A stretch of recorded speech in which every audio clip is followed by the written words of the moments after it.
was killed, brutally murdered. But nothing from the provincial commissioner or anything we've just said about. Secondly, Cathy, with the issue of these driving licenses, I was victimized for having unrenewed driving license because I went to the traffic driving department whereby I went there to renew my license, and then I did that.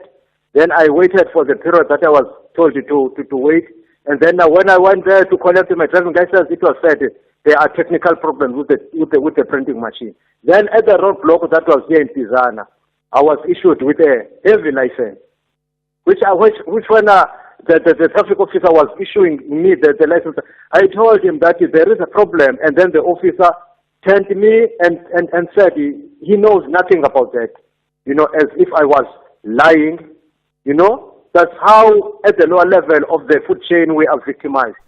Yeah, and then I had to pay the license, the fine.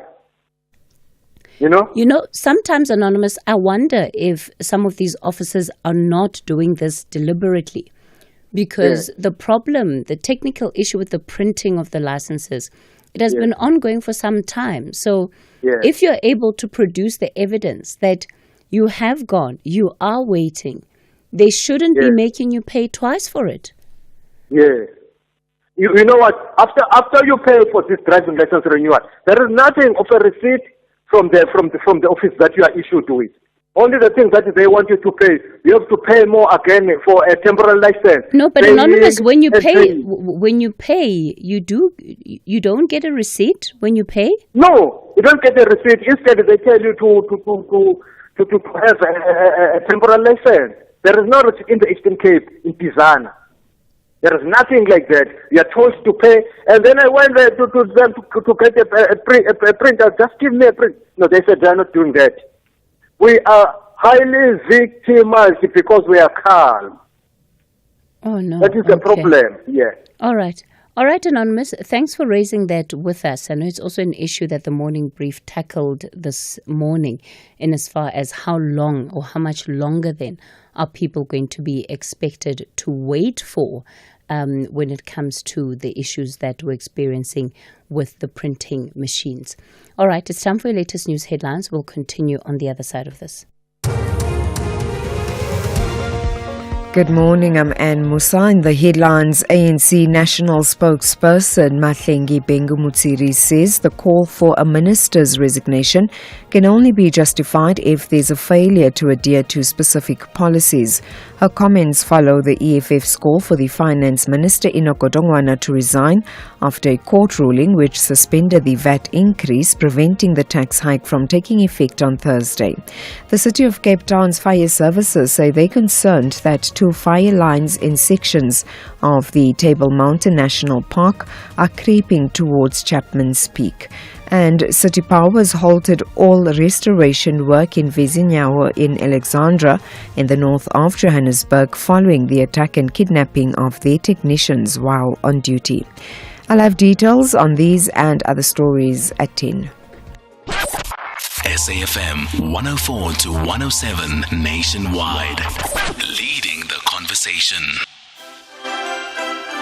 In an apartment far, far away. Mara Springs is not that far, Mos. Who's the narrator here? Sorry. Exists a room dedicated to who Morena refers to as the GOAT. From his very first soccer boots, right down to the shirt that he wore in his final World Cup, Morena has it all. Ask Morena anything about the GOAT, and the answer will roll off his tongue like second nature. Morena is not just obsessed. Morena is the GOAT's super fan. Uswile boy, it's me, super fan. Yeah, sure boy. Tune in to Superfan Saturdays at 7:30 p.m. on S3 and watch contestants compete in challenges related to their favorite artist, ultimately lip-syncing to determine the ultimate superfan. S3.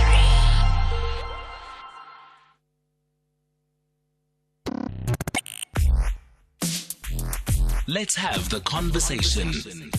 WhatsApp voice notes on 0614 104 107. Good morning, Katie.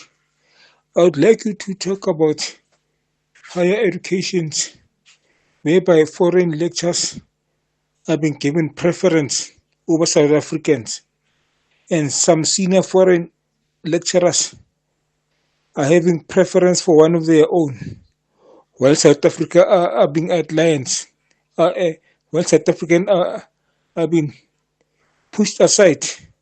Can you please have the Minister of Higher Education or his spokesman or her spokesman anytime on the coming weeks? Please, Cathy.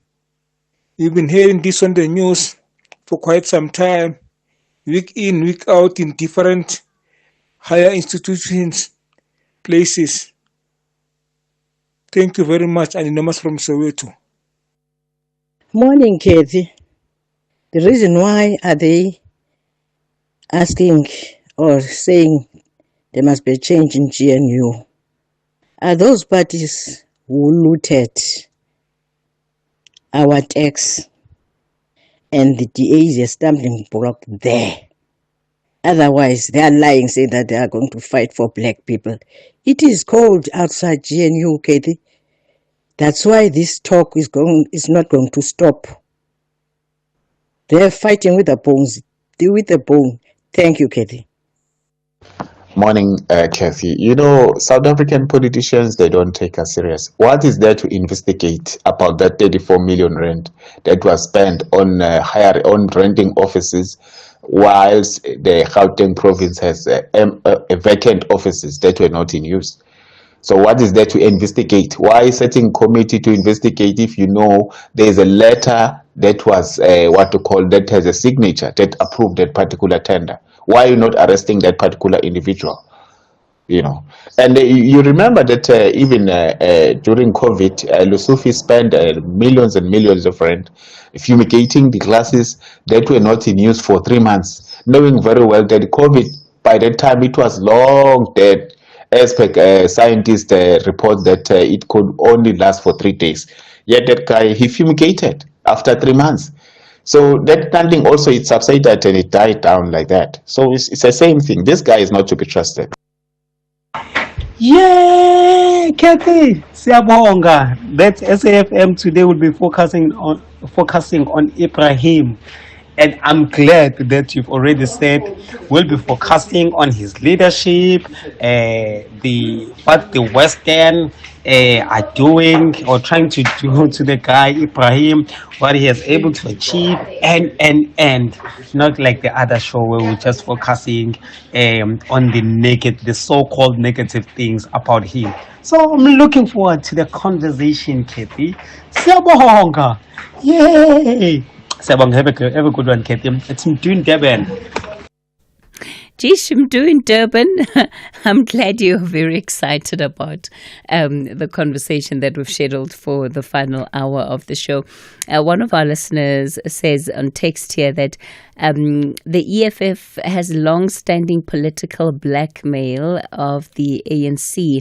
All political parties are fighting for the soul of this country. The mistake was the decline of the ruling party, the abrupt decline of the ruling party. I don't know. Was it a mistake, really? And when you say political parties are fighting for the soul of the country, what does that mean? Are they fighting for the soul or are they fighting for the resources? Because those two would not be the same thing. I'm, of course, taking your calls, text messages, and WhatsApp voice notes on the open line. Let me invite Ronald. Ronald, you're in Midrand. Good morning. Good morning, Cathy. How are you? And Elisa? Doing good, sir. Go for it. Yes. Cathy, when you listen to Gwede Matata and ANC leaders characterizing the GNU and the mess they're in, you get an impression that they are not appreciative of the fact that they have lost power. And their attitude towards the MKP and EFF creates an impression that they are not even supposed to be in government at all. Because they fail to acknowledge that these are the political parties that have been voted resoundingly by the majority of black South Africans. Now, the obsession to alienate MKP from government it's worse than what the National Party did to the ANC during apartheid. It's as if even those who voted for MKP are wrong, are guilty, must be found and arrested. Ronald, it can't be worse. It can't be worse than what the apartheid government did to the ANC. The ANC wasn't even allowed to participate in elections. Let me tell you why it says worse. It's worse because they are in bed with the same people who took them outside during apartheid. They think those ones are even better than EFF and MKP. You can't say it can do worse. And it's worse that they even went to KwaZulu-Natal to close the MKP out of government even when we are in the majority. You understand? So look, Ronald, I'm not against the statement that you are making around your reflections on what you see as an ANC posture that is trying by all means to keep the MKP out of power. The DA has always been unequivocal in its position that its key mandate or role is to keep the EFF out of power. So that's not what I'm disputing. But in making the point, I'm just saying that to escalate it to the point of saying that what the ANC is doing is worse than what the apartheid government did to the ANC, I don't think it's a true reflection of what is happening. We're coming out of Freedom Day, and some of the statements that we make, unfortunately, with time, what they tend to do is take away from the cost of the struggle, Ronald. So we must be cognizant of that when we're making statements like, it was better under apartheid, that we're fully contending with what it is that we're saying. Ronald, you still on the line? Yes, you are making a very good point, and I follow you. And I even follow the sentiments in which you are following. The point I'm making is the tactic, the attitude in which the ANC wants to reconfigure the government of national unity is worse in attitude and in spirit, in political terms, in the manner in which they were treated during apartheid. And they are even better prepared to treat the apartheid heroes, the generals, better than the black political parties like the EFF. They were not supposed to be in the quagmire they are. They were not supposed to have a fracas of bad and all this. It's because of the attitude they have, because they don't share anything common with the DA. I had one speaker who spoke about Mpumalanga and said it's the same ideology with the DA. Since when?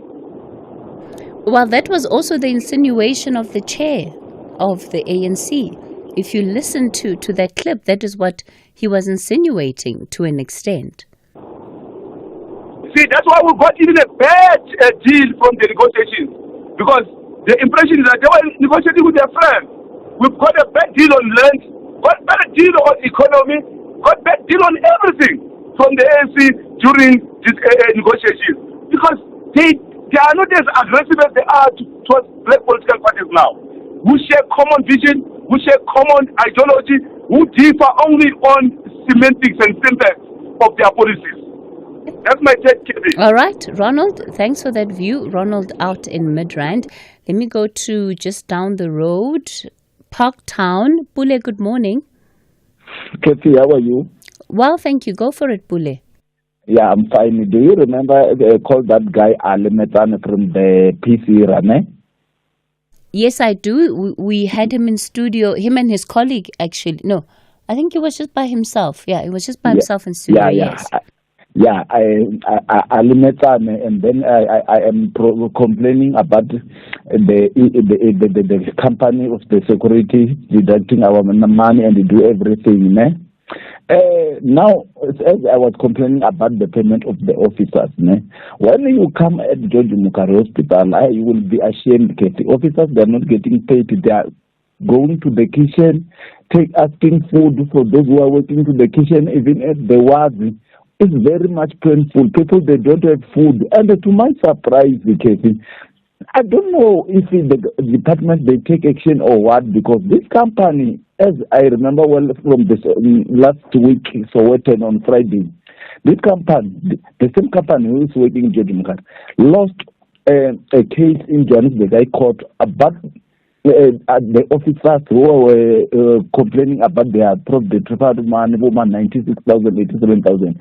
The problem is, I don't know if the department they are getting something when they exchange for tenders, because they think it's painful. Because when you can come here in George Mukari Hospital, you will cry when you see these officers begging food at the kitchen. You can't go to work each and every month without getting paid. This thing is very painful. We are crying left, right, and center, but no help. Even Pule, have you lodged a complaint with them, as was their advice? Do you have a reference number for us? No, okay. Since I was waiting for that guy, Alimetana, the guy you called here in your show, if you remember very well, he promised that he will come and make investment. Nothing is happening. Nothing is happening because other people, they will come to the radio and they promise that they will do this and this and this. After that, they vanished. So I understand what you're saying. You're saying that the CIRA representative has done nothing about the concerns of not being paid. But I'm asking you if you have continued to lodge a complaint with CIRA about the fact that you haven't been paid. You can't complain to this company because a little minute they fire you. You understand? Okay. That's why we come sometimes hiding ourselves and everything, because a minute whenever you talk, bring back our uniform and go. That's very painful.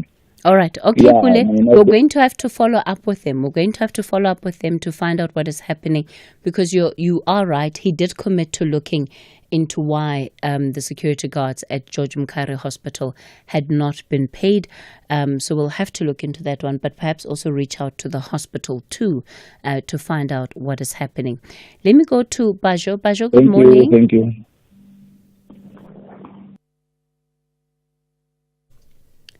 Good morning, Bajo. All right, it looks like we've lost Bajo on the line. Anonymous, you're in the Eastern Cape. Good morning. Hello, good morning, Cathy. Morning, Cathy. Hi, Anonymous. I'd like to talk about the reason why we are paying VAT and the unconstitutionality about it. Okay, go ahead. You know, Cathy, there was a time in this country's history when she was called the land of milk and honey, and she really was. But then come three guys. The leader was the Prime Minister of the time, John Foster, and with him he had two sidekicks. His front runner was the father of Peter and Corneille murder. And the third one was a guy by the name of Ashley Rodi. And you know what they did, Kitty? They cleaned this country's money coffins. They steal billions of rand, not millions, billions. They steal so many billions that when it comes for them to stash the money, they could not do so in this country. They had to take it overseas and put it in Swiss banks. After they put the money away, John Foster returned to this country, and one early morning on the radio just said, all of you in this country, from tomorrow, you will pay more for everything you are buying. And also from tomorrow, you will pay tax on that very same items you are buying. And that tax will be called General Sales Tax. In short, GST. And you will only stop paying after you had covered the losses. John Foster just as well could have said, you will only stop paying after you had paid back all the money we had stolen. because that is exactly what we are doing for nearly 50 years. We are paying back every time we are buying something. We are paying back the money they had stolen. Okay. And the fact that that is a tax that's collected the world over? There was no such thing as tax. We paid on everything we are buying in this country. We didn't know what the word tax was. Okay, okay, Anonymous. It's only after they steal that money that he forced us to pay tax. Okay, Anonymous, I'm going to have to leave it there with you. But as far as my small mind is aware, tax goes back to even BC, even before Christ. People were paying tax. So, yeah, I don't know, Anonymous. I don't know. Let's take a quick break. Switch to stream with SABC Plus. No subscription fees. Stream anywhere, anytime. Zero subscription fees. Download SABC Plus on Android or iOS and watch the Betway Premier Soccer League, the English Premier League, and the Bundesliga live. You can also catch up with Uzalo, Skim Sam, Generations on demand and listen to your favorite radio stations live. Ukhozi, Umhlobo Wenene, Radio 2000 and 5FM, all for free. Switch to stream with SABC Plus now. No subscription fees. Stream anywhere, anytime with SABC Plus. It takes a while before these arch rivals meet in the final. But when they do, everything stops. Nabi is confident to delight the Amakotsi fans. If the fans love Kaiser Chiefs, automatically love Nabi. While the back-to-back victor, Rivero, chases the third consecutive title. Whenever it's time to go, we're going with the intention to be competitive, to try to be better than the opponent. This is the Nedbank Cup final. Witness the Soweto Derby. Golden Black battles it out with Black and White on Saturday, 10 May at 4:30 p.m. Streaming live on SABC Plus and SABC One. Then on SABC radio stations at 6 p.m. Proudly brought to you by SABC Sport. For the love of the game. Night Talk with Oliver Dixon. When leaders need to account, we call on them. When society needs to debate, reflect, and advance, we're here to have the conversation. Join me, Oliver Dixon, on Night Talk every Monday to Thursday from 10 to 12 midnight.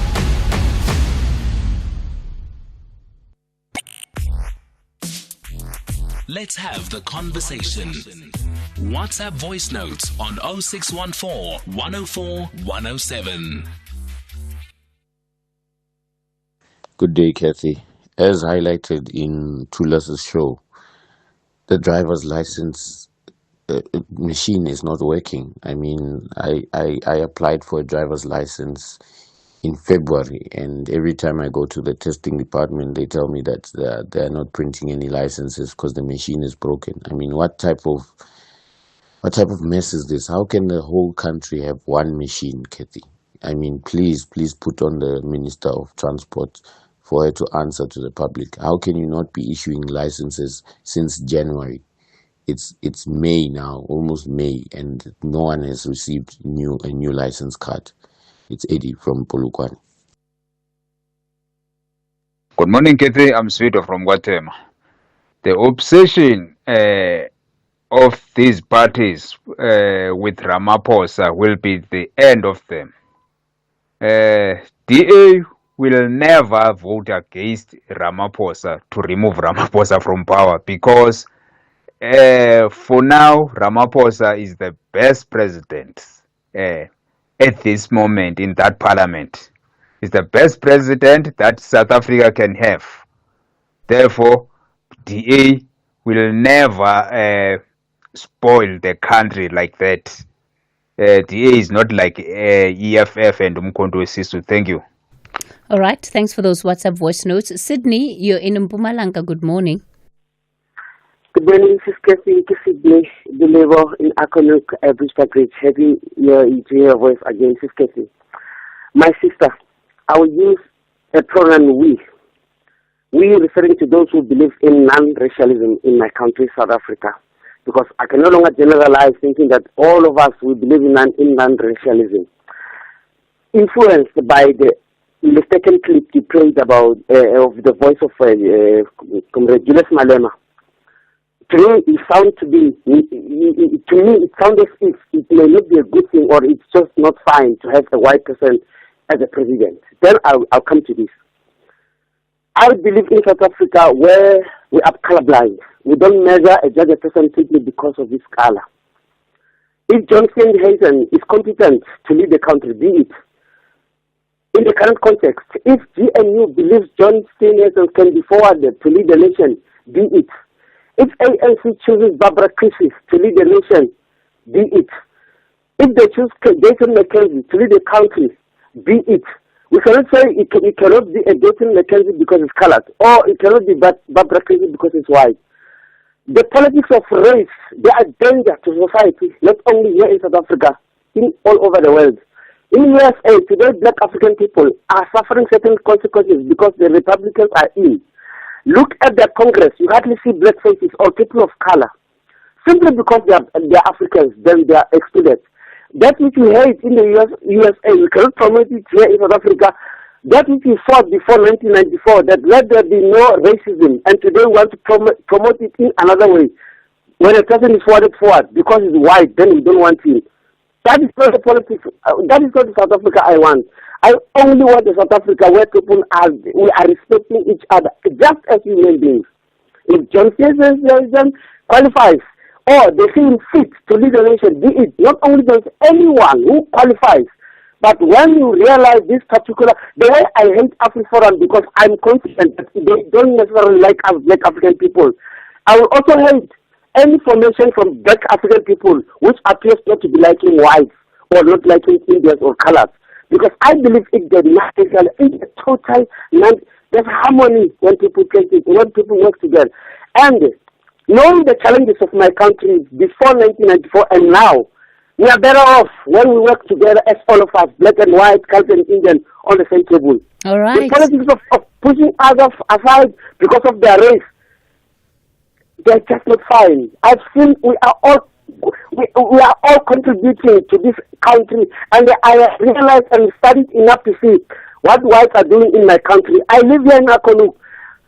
Many people are flocking to the place called Woodspray. It's a white area. They are working there. I don't see whites coming this side of Okeluk and Bushbuck, where we are black dominant, coming to work here. Well, it simply means we all need each other. Once you hear a politician begin to condemn a particular race, whether it's black or colored Indian, run away from that person. Doesn't fit to lead or to lead in a country of multi race as South Africa. Doesn't qualify that person. Okay. Sydney, in Mpumalanga, you've said a mouthful there. But yeah, responding to EFF leader Julius Malema and the comments that he made about how South Africa would have a white president. And I think Sydney's right. There was a bit of an undertone in the way in which it was said that suggested that be careful, you might have a white president soon.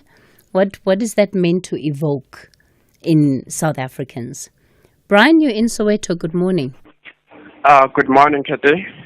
Thanks for the wonderful show, Cathy. I mean, as for tomorrow, let's expect the price hike.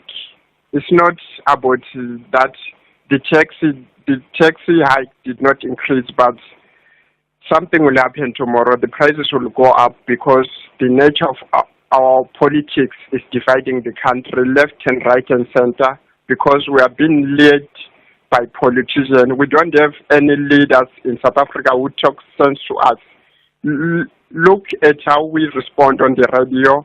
There will always be division because of how our politics are running the country. It's only our politicians who are destroying South Africa. So the price will increase. They won't do nothing about it. They will say it's inflation. After that, they will print new money, like your 50 rand, 100 rand, to show you that we are a country under recession. Nothing will be right in South Africa. Thank you for the great show, Cathy. All right. Thanks for that call, Brian, out in Soweto. Let me see. We're edging towards news. So what we'll do is that maybe we'll be able to squeeze in one more voice note before we get to the latest news update. And then on the other side of this is going to be Talking Finance with Brian Hirsch. Morning, Cathy, and the SAFM listeners. I'm Alfred Gama at Bizana in the Eastern Cape Province.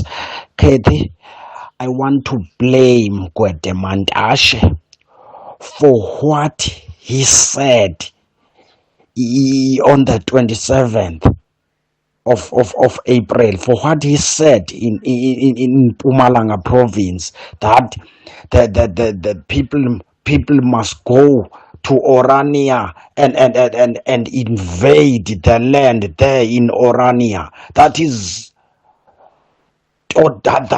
nonsense. What he said is nonsense.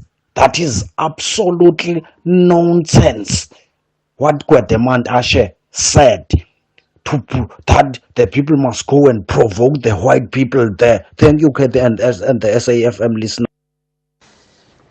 Hi, Cathy, it's Chris in Pietermaritzburg. Two things are worrying me. This thing of casting fear among South Africans of a white president is really an old tactics that predates our current era. Secondly, the GNU was formed as a matter of convenience. They haven't sitting down and looked at how it's going to work. That's why it is easy for people like Malema to threaten of a vote of no confidence so easily. I think these guys we need cool heads. They put South Africa first, and let's get government going. We cannot be holding South Africans at ransom and under threat of services and grants not being paid.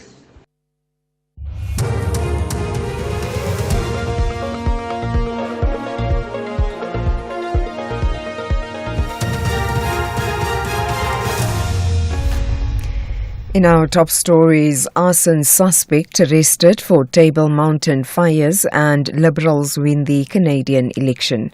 Good morning. City of Cape Town authorities say a man has been arrested suspected of arson relating to the wildfire affecting the Tokai and Silver Mine sections of Table Mountain National Park. The fire is not yet contained. Mayoral Committee member for Safety and Security JP Smith says they received information of a person walking up the mountain in Clovelly.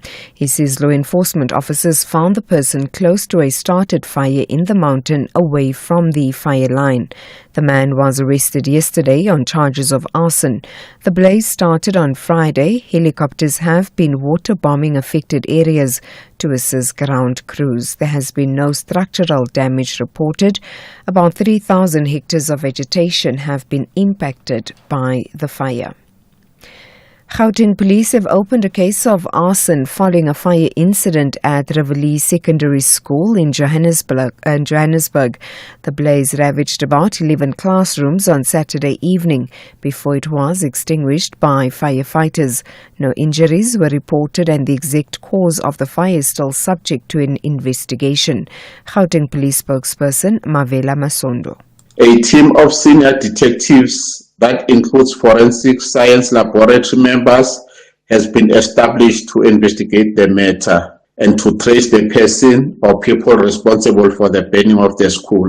The police are appealing to anyone who might have information that can help in the investigation to please call Captain Marina Nechizati on 0716756155. Information can also be given anonymously via my SAPS app that can be downloaded from any smartphone. ANC National Spokesperson Mahlengi Mutsiri says the call for a minister's resignation can only be justified if there's a failure to adhere to specific policies. Her comments follow the EFF's call for the finance minister Inoka Dongwana to resign after a court ruling which suspended the VAT increase, preventing the tax hike from taking effect on Thursday. The Western Cape High Court issued the ruling on Sunday, also overturning the National Assembly's resolution that had adopted the report from the Joint Standing Committee on Finance regarding the fiscal framework and revenue proposals earlier this month. The Finance Minister had earlier withdrawn the VAT hike. Bengu Mutsiri says they welcome the court ruling. Any resignation that gets occasioned must be triggered by a particular policy, a particular law, or a particular ethical standard. So we're not certain that that is correct because there has never been a time where the current Minister of Finance did disobey his oath to office unless we can be presented with that particular thing. City Power has halted all restoration work in Vizinyawo, Alexandra in the north of Johannesburg following the attack and kidnapping of the technicians while on duty.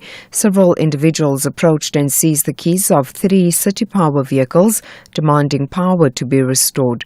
City Power spokesperson Isaac Mangena condemned the actions and says a criminal case has since been opened. We want to reiterate that City Power will not proceed with any restoration work of any other services in that area until all the meters that we have been installing across Alexandra have been restored, and obviously so that even the residents there are buying and paying for electricity.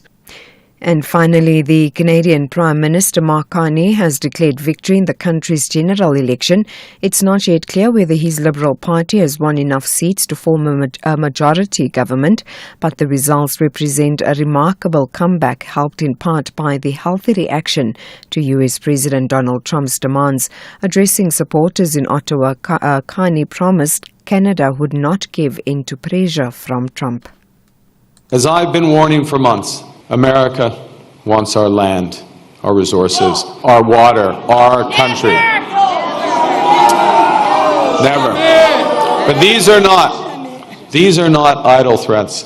President Trump is trying to break us so that America can own us. That will never ever happen.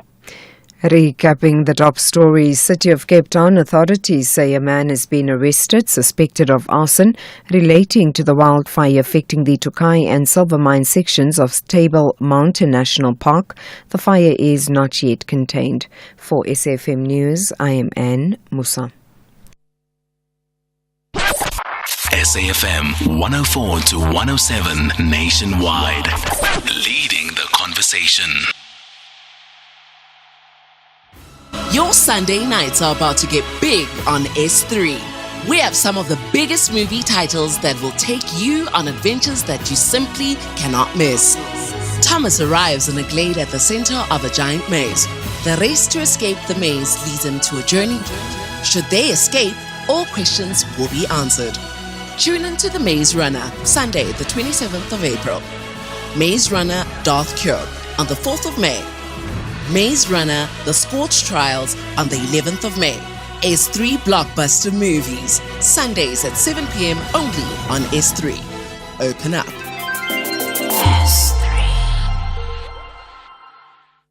Date Monday to Thursday, 6 to 7 p.m. Want to stay ahead of the financial game? Join us tonight from 6 to 7 p.m. for an insightful journey through the day's market developments, financial updates, and investment news. Tune in for your daily dose of financial intelligence as we navigate the twists and turns of the financial landscape with expert insights. Only on the SAFM Market Update. SAFM Market Update with Jimmy Muyaha.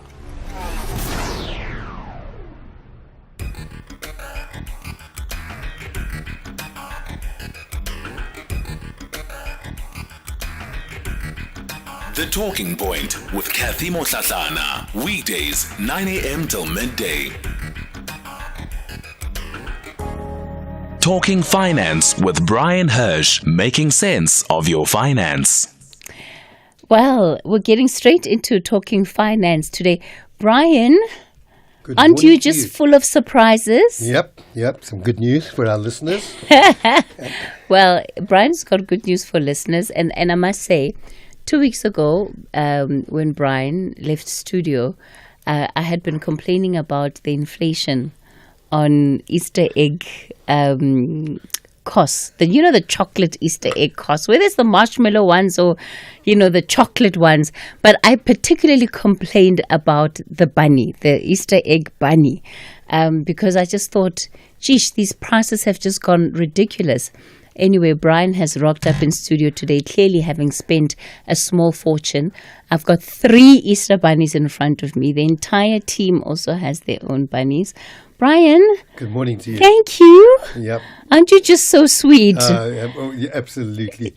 Will you phone my wife and tell her how sweet I am? No ways, buddy. I'm not getting involved.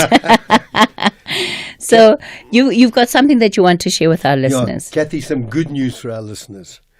I gave up some timeshare some years ago, and I used some of the points and I could bank some of the points in SunSwap, and then I used some of them, and then I had left over 1,900 points. Don't know what that actually meant. And then I got a letter from them saying I have to use them by the end of April, and if I don't use them, they'll be lost. Anyway, I asked SunSwap, what do you have available with 1,900 points? And they said nothing.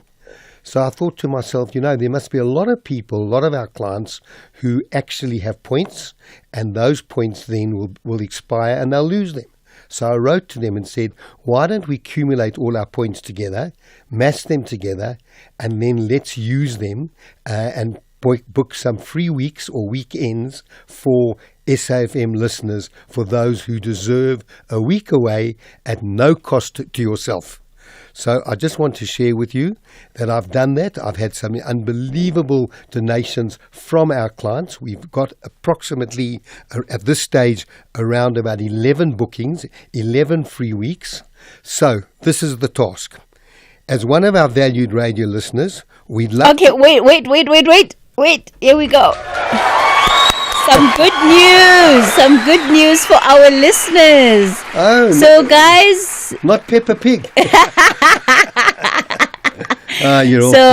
Guys, there are a couple of free weeks, as you've heard from Brian, and potentially free weekends that are up for grabs exclusively for our listeners on Talking Finance with Brian Hirsch. And this is something that he's really done so generously with some of the people that he works with. And it's such an amazing gesture, Brian. I think our whole community of listeners will be deeply appreciative. Of course, not everybody's going to be able to go, but I would say 11 weeks is quite something. Okay. That's at least 11 winners potentially. So, Brian, how's it all going to work? Okay, so it's going to work for you. I want a short paragraph from listeners, no more than 250 words, to tell us why you feel you deserve to win a week or a weekend away, whether it's been a tough year, a personal triumph, or simply a moment you need to recharge. Your stories mattered, and we'd be honored to hear it. So could you please, now just to let you know, we've got some weeks in Avongo, KwaZulu-Natal. We've got some weeks in Underberg in the Drakensberg. We've got some weeks in Pilgrim's Rest in the Eastern Transvaal. And then we've got some weeks in Harderbeersport at a chalet. So I need no more.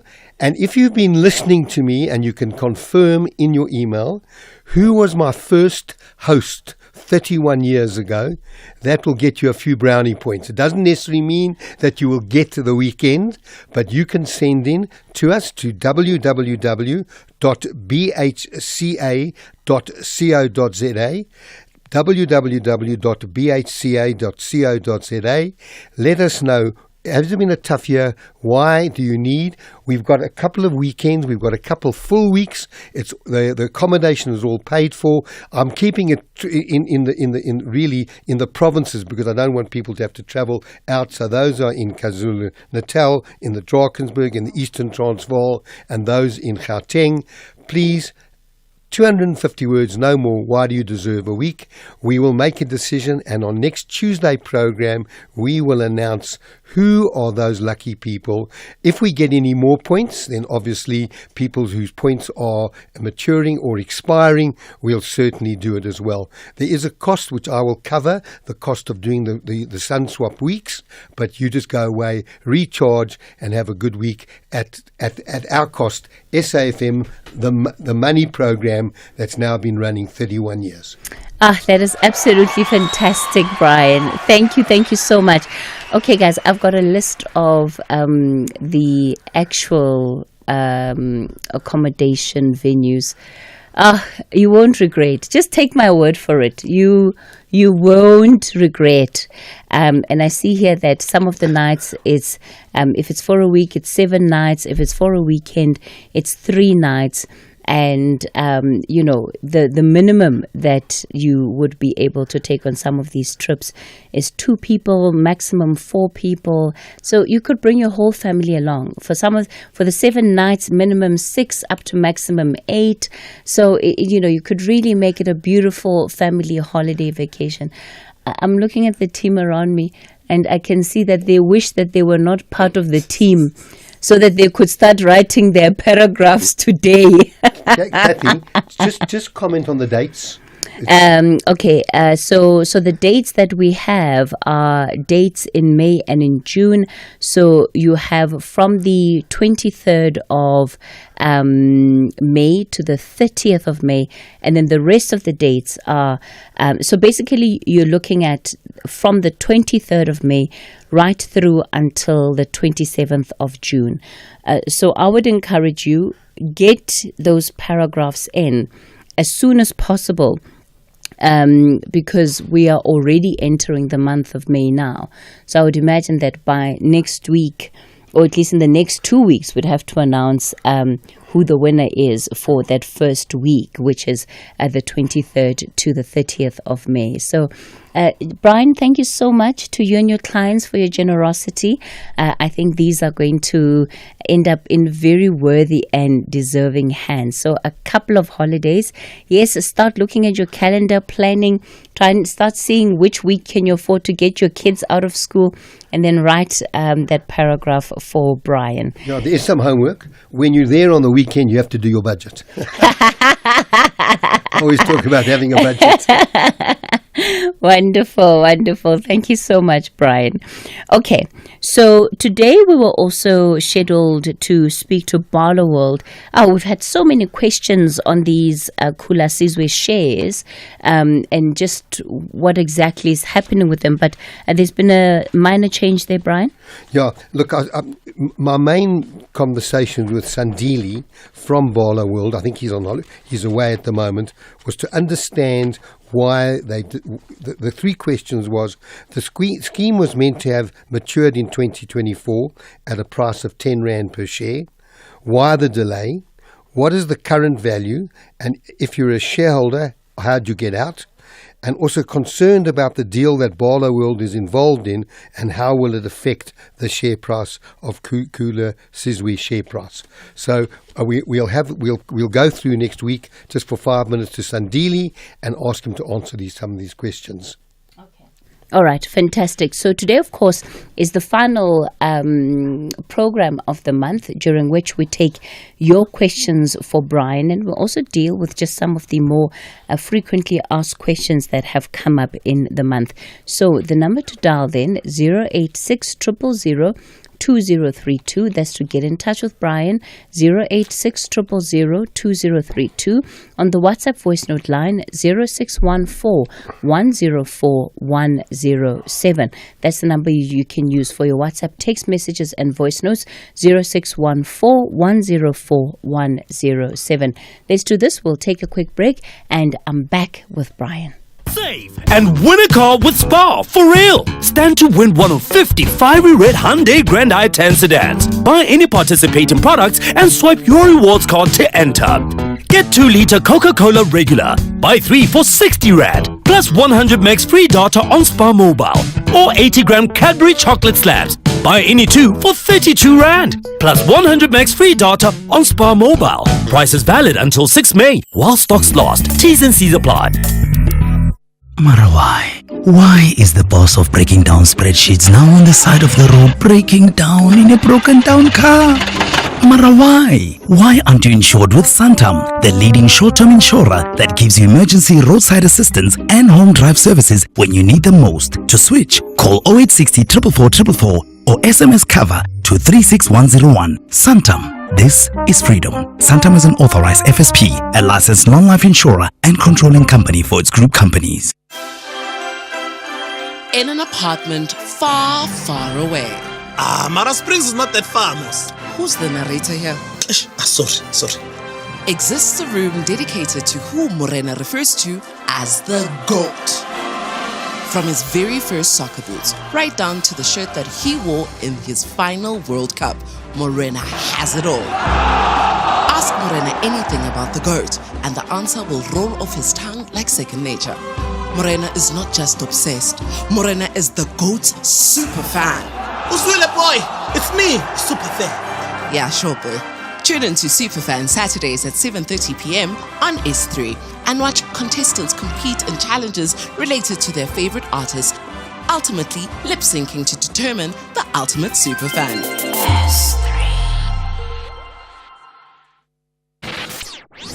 The Talking Point with Cathy Mohlahlana. Weekdays, 9 a.m. till midday. Talking Finance with Brian Hirsch, making sense of your finance. All right, Brian, let's start off our session then this morning dealing with this.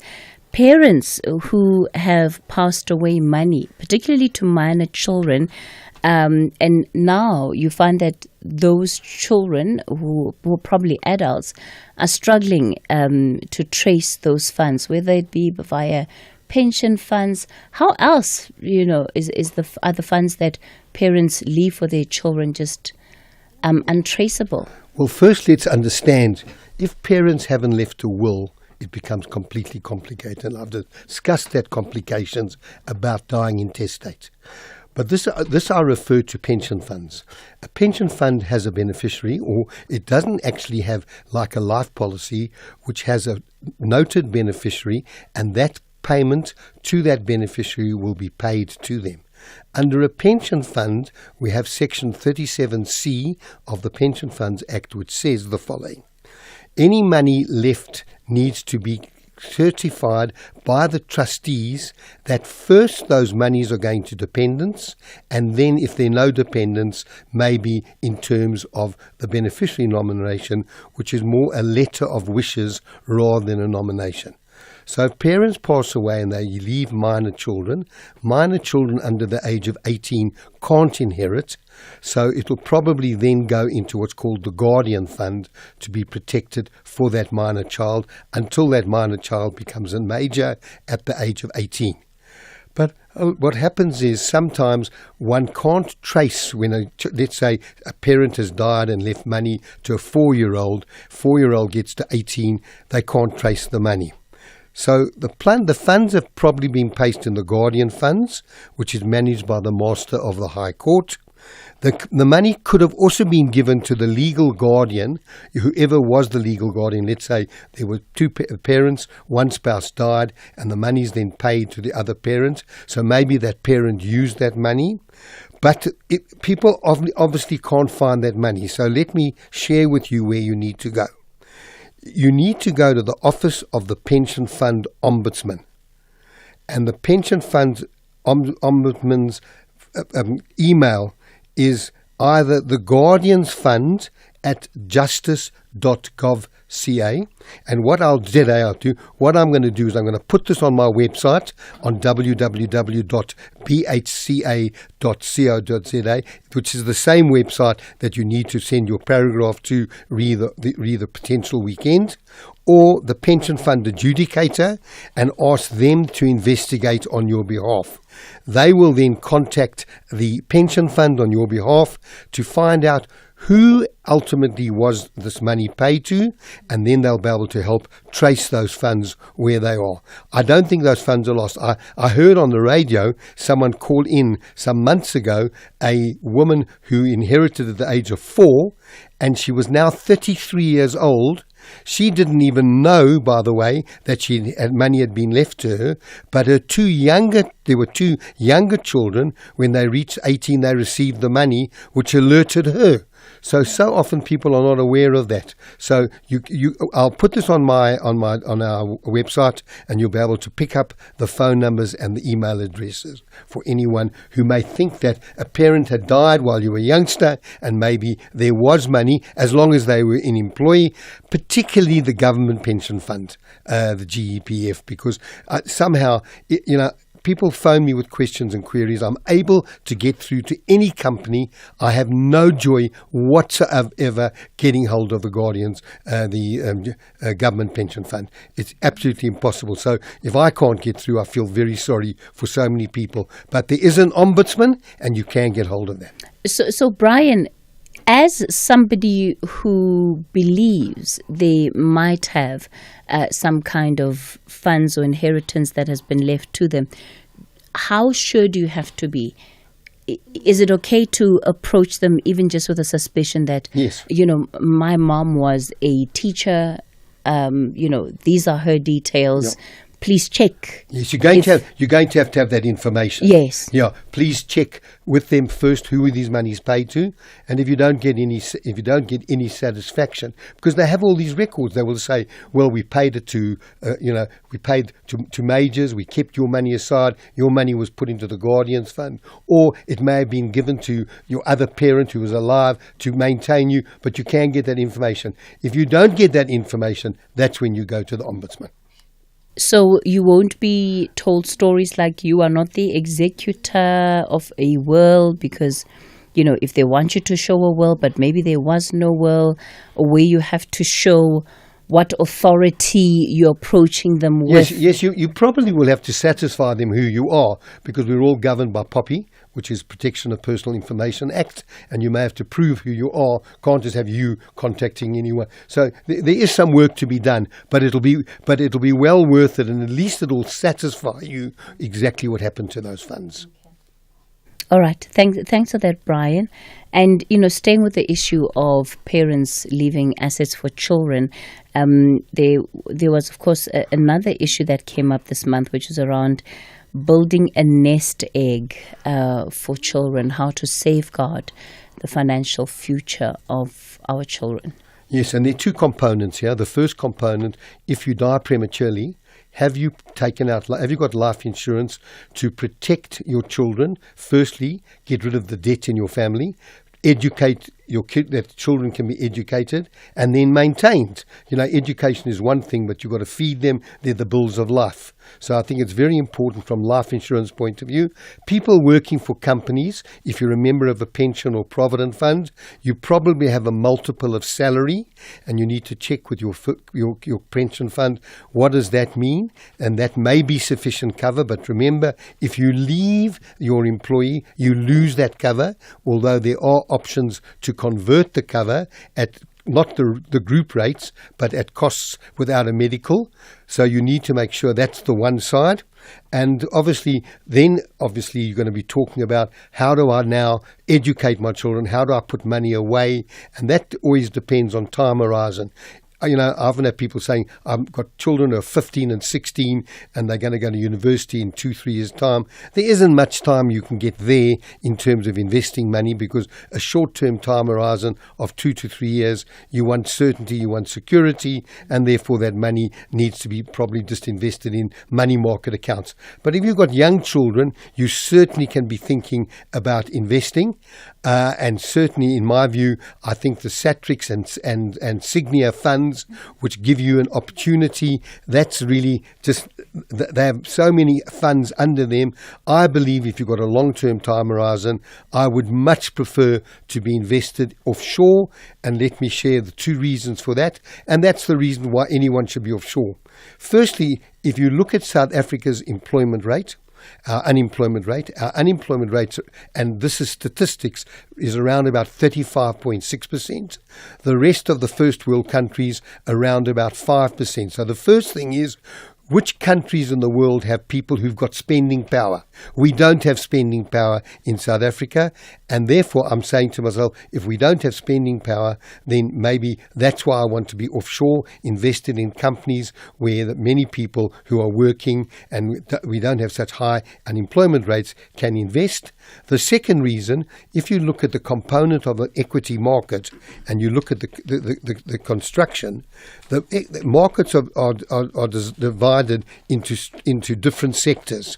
And if you look at the world sectors, you've got approximately 21 to 23% of the world's stock markets invested in information technology.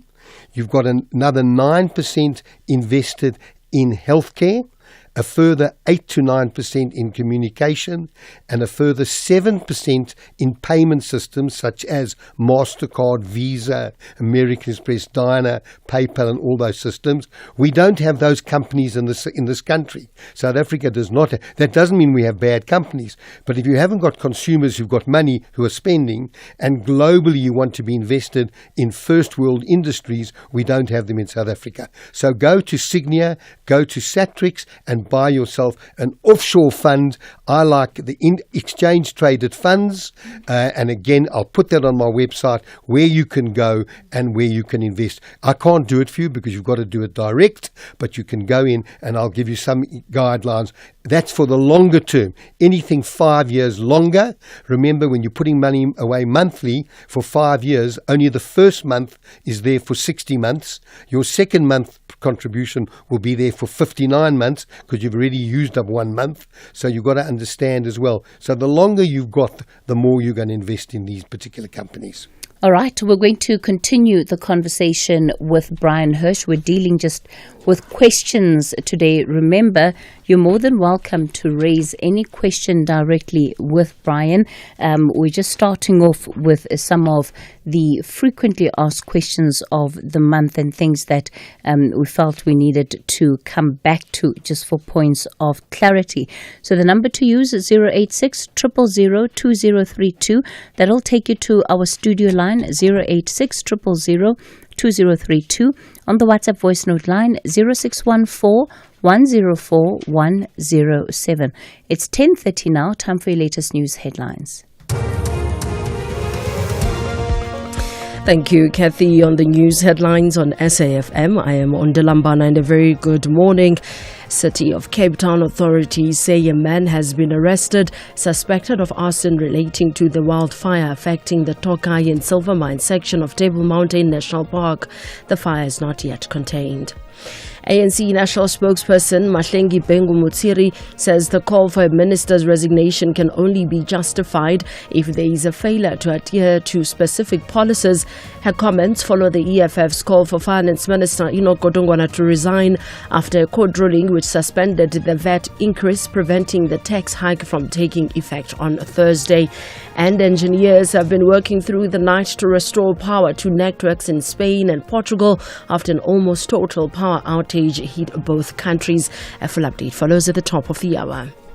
Taking a look at your markets this morning, the rand is currently trading at 18 rand 54 to the dollar, 24 rand 86 to the pound, and 21 rand 15 to the euro. Markets in Asia were mixed at the closing bell. The JC mainly higher during mid-morning trade. Markets in Europe are trading in a mix this morning. Gold is trading at $3,322, platinum $988 per ounce. The price of Brent crude oil is at $64.83 a barrel. Your Sunday nights are about to get big on S3. We have some of the biggest movie titles that will take you on adventures that you simply cannot miss. Thomas arrives in a glade at the center of a giant maze. The race to escape the maze leads him to a journey. Should they escape, all questions will be answered. Tune into The Maze Runner, Sunday, the 27th of April. Maze Runner Darth Cure on the 4th of May. Maze Runner The Scorch Trials on the 11th of May. S3 Blockbuster Movies, Sundays at 7 p.m. only on S3. Open up. What matters is still coming up. It's a massive football rivalry. It is one of the biggest football derbies in the world. Amakhosi clashes with the Buccaneers at the Calabash. This is the Betway Premiership. Experience the Soweto Derby. Fixed income and equity markets. Yeah, well, first understand fixed income, that's going to guarantee your income. It's going to give you certainty and security, so you know exactly what your income is going to be. But you need to understand, any fixed income is not going to hedge against inflation. You're going to pay tax as well. I mean, there are certain tax benefits. If you're under the age of 65, 22,800. If you're over 65, the first 34,500 of interest is not taxable. But anything above it, you need to understand. And that's really. And so if you've got a short-term need, and you know I've got a need, I've got education, I want to put a deposit on a home, I want to buy a car, I've got planned events, a wedding, whatever the case may be. You stay in fixed investment, you don't take any risk. I mean, we look at what's happened this year. If you'd put money in the equity market in January this year, now you'd be down around about 15%.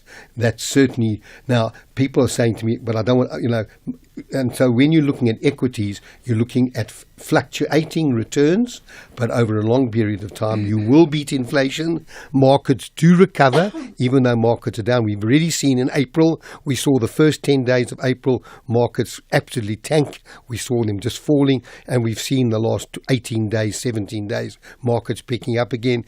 Not far off their all-time high, although there has been some rotation. We've seen gold and platinum and those type of stocks running up, whilst we've seen technology, what we call the Magnificent Seven stocks, coming down. But we've been here before, and I've said that on numerous occasions. We had COVID, we had the meltdown and the financial crisis of 2008, where I've commented many times that the banks, 35% of our banks nearly went to the wall if governments hadn't bailed them out. During COVID, if you remember, 22nd of February 20, we went home. Everything stopped. You weren't even allowed. I mean, the only places that were allowed to open were food stores. Everyone just closed down. The end of the world seemed nigh. We never knew when that would end. That took at least 15 to 18 months. We've seen these crises before, and when you're invested in equity markets, remember, that's going to give you long-term growth. No better time to be investing when markets are coming down, even though you may say, well, I'm going to wait. No one rings a bell and says, now it's at the bottom price. So very different. You're taking on risk, much longer term investing, 5 years and upwards, as compared to money markets giving fixed income 1 to 3 years. But if you've got education costs, if you've got a home deposit, any of these, you don't want to take on any risk, you don't want to lose any money. And government retail bonds are still paying, on a 5-year government retail bond, 10.25% taxable. Brian, we still have a lot of people that are feeling panicky about Trump and whether or not they should be selling their equities. Worst time to be selling equities, panicking. We're either buying when we're greedy and we think everything's euphoric, and we're selling when we're in panic. If you've understood your long-term time horizon, and I repeat, long-term, 5 years upwards, if you understand that, then don't worry, because we've been here, and I've said this before, 16 times in the last 80 years. I could even list all of them. But I think of Pearl Harbor, I think of Kennedy's assassination, I think of the bombing of Twin Tower, the Korean War, all the other events that have happened. Markets have recovered, and markets, when they recover strongly, because companies still, remember, markets are governed, got companies listed on those markets. Those companies are still continuing, and they're still doing whatever they need to do. They have SWOT analysis. What are our strengths? What are our weaknesses? What opportunities do we have now? What are our threats? Like we've seen that, whenever there's a price war, there are threats, but the top companies come through them. Stay at the course of time. Do not panic. As a matter of fact, and if you've got monthly contributions, keep those monthly contributions going, because you're buying stock into the markets at lower prices. All right. I've got a question here for you, Brian. It says, good morning, Brian. When the Sasol Inzali shares came out, I bought 50 shares. I lost contact with them. Are those shares still valid or did they collapse? That's a question from Stanley in Uppington. Stanley, a question I can't answer because I don't follow that, but you will get my answer next Tuesday.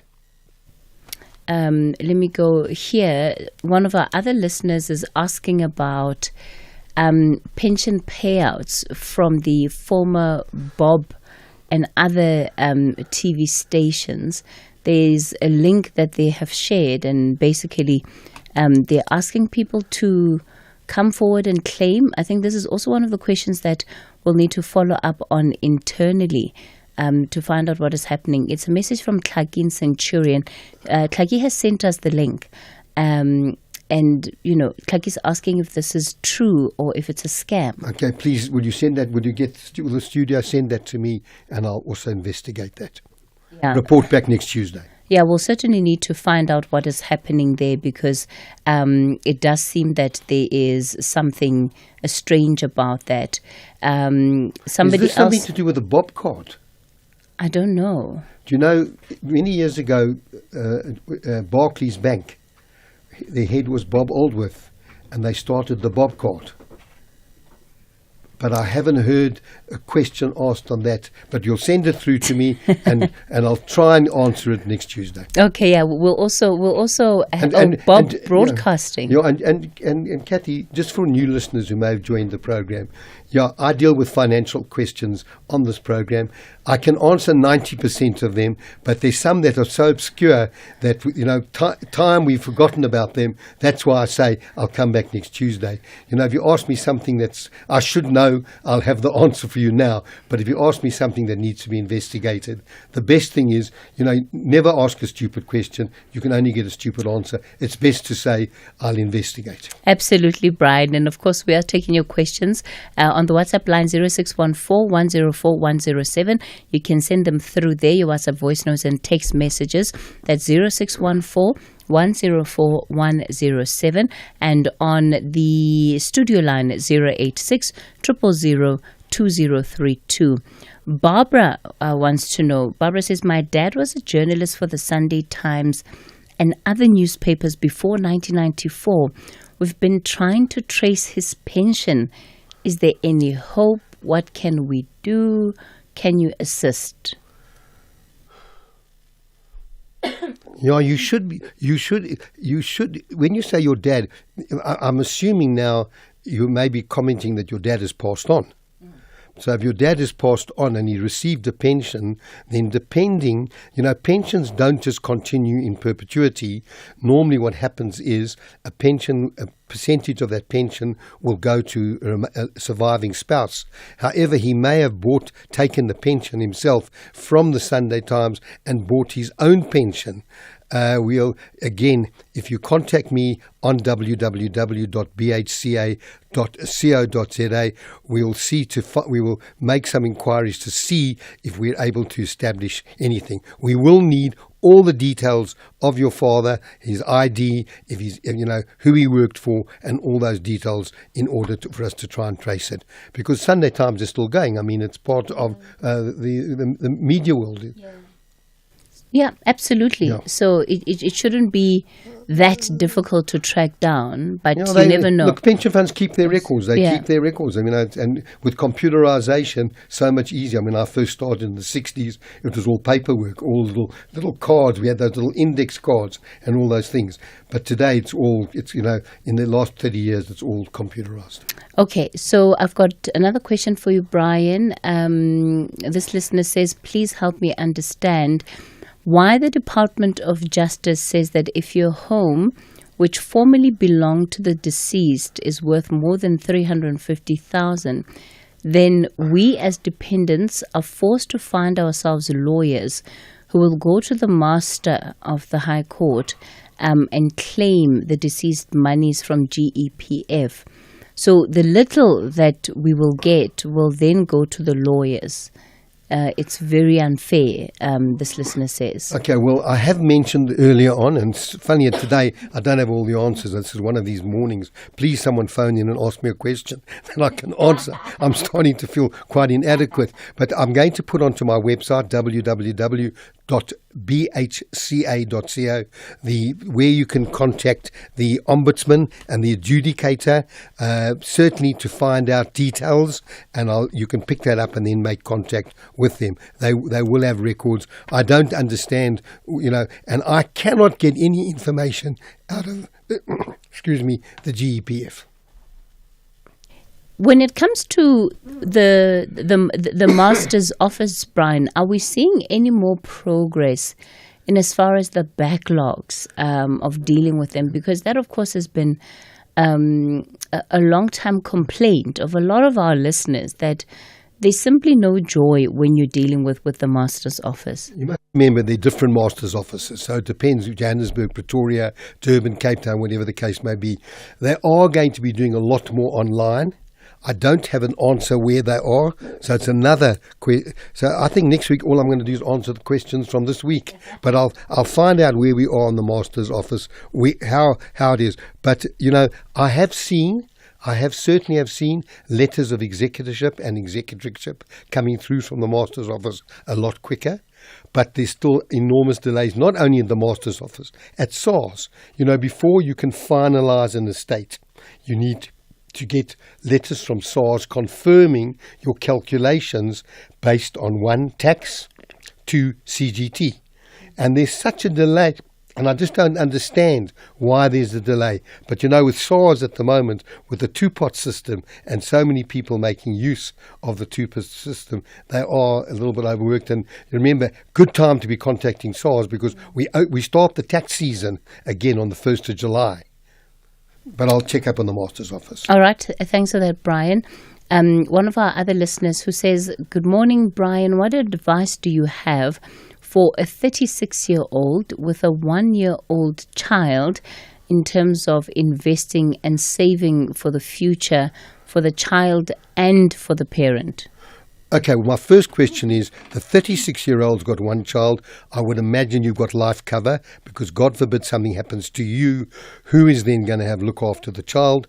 Secondly, you have a will, and you've determined who the guardian is of the child, and you fully understand what will happen. In your will, you'll deal with any life insurance payment or any pension payment, how that's going to be dealt with in terms of looking after your child. Now, going forward, what you need to do is you've got two components. You need to understand, what are you earning? What are you spending? What have you got extra left over? For your child, you know that 1-year-old, I'm going to have to educate them in the years to come. I've got to save now for nursery school, and then pre-primary, and then primary, and then so on until university. So you've got a long-term time horizon. For both of you, in the long-term time horizon, I've made the comments this morning, be invested offshore. Go onto the websites, the Signia websites, SYNGIA, and the Satrix, SATRIX website. I'll put it on my website as well. Give it a day. I'll only put it on. It'll go on later this afternoon. You can pick it up where you go, which funds we believe you should be looking at. And these are long-term funds. Keep putting money every month. Even if markets are dropping, don't worry. And that's the place for both you as a 36-year-old and for your 1-year-old. If you're working as a 36-year-old and then you need to consider, are you contributing to a pension fund?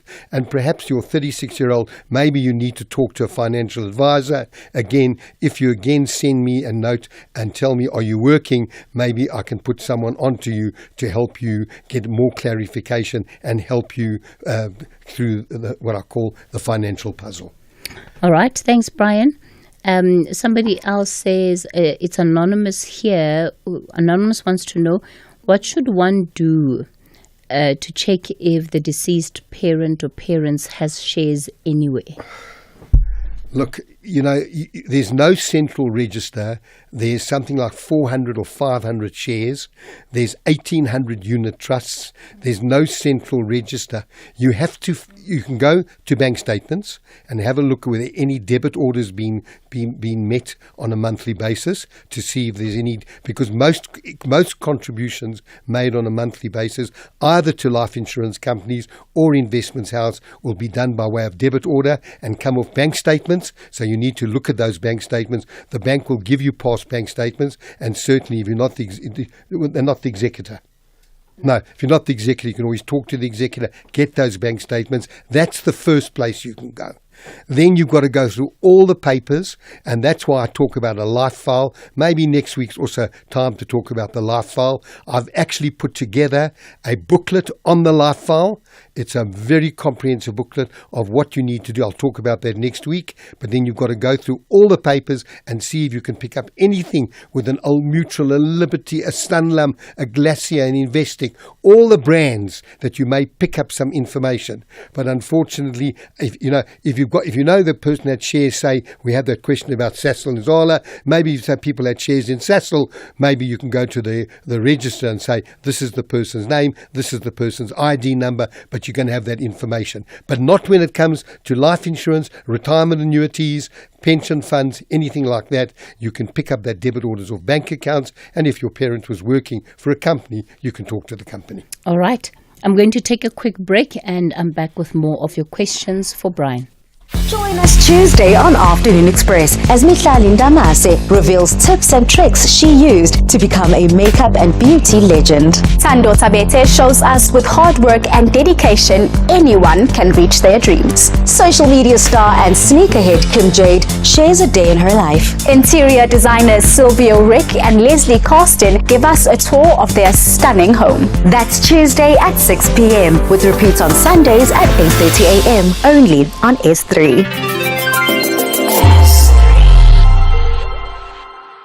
The Market Update, Monday to Thursday, 6 to 7 p.m. Want to stay ahead of the financial game? Join us tonight from 6 to 7 p.m. for an insightful journey through the day's market developments, financial updates, and investment news. Tune in for your daily dose of financial intelligence as we navigate the twists and turns of the financial landscape with expert insights. Only on the SAFM Market Update. SAFM Market Update with Jimmy Mohlahlana.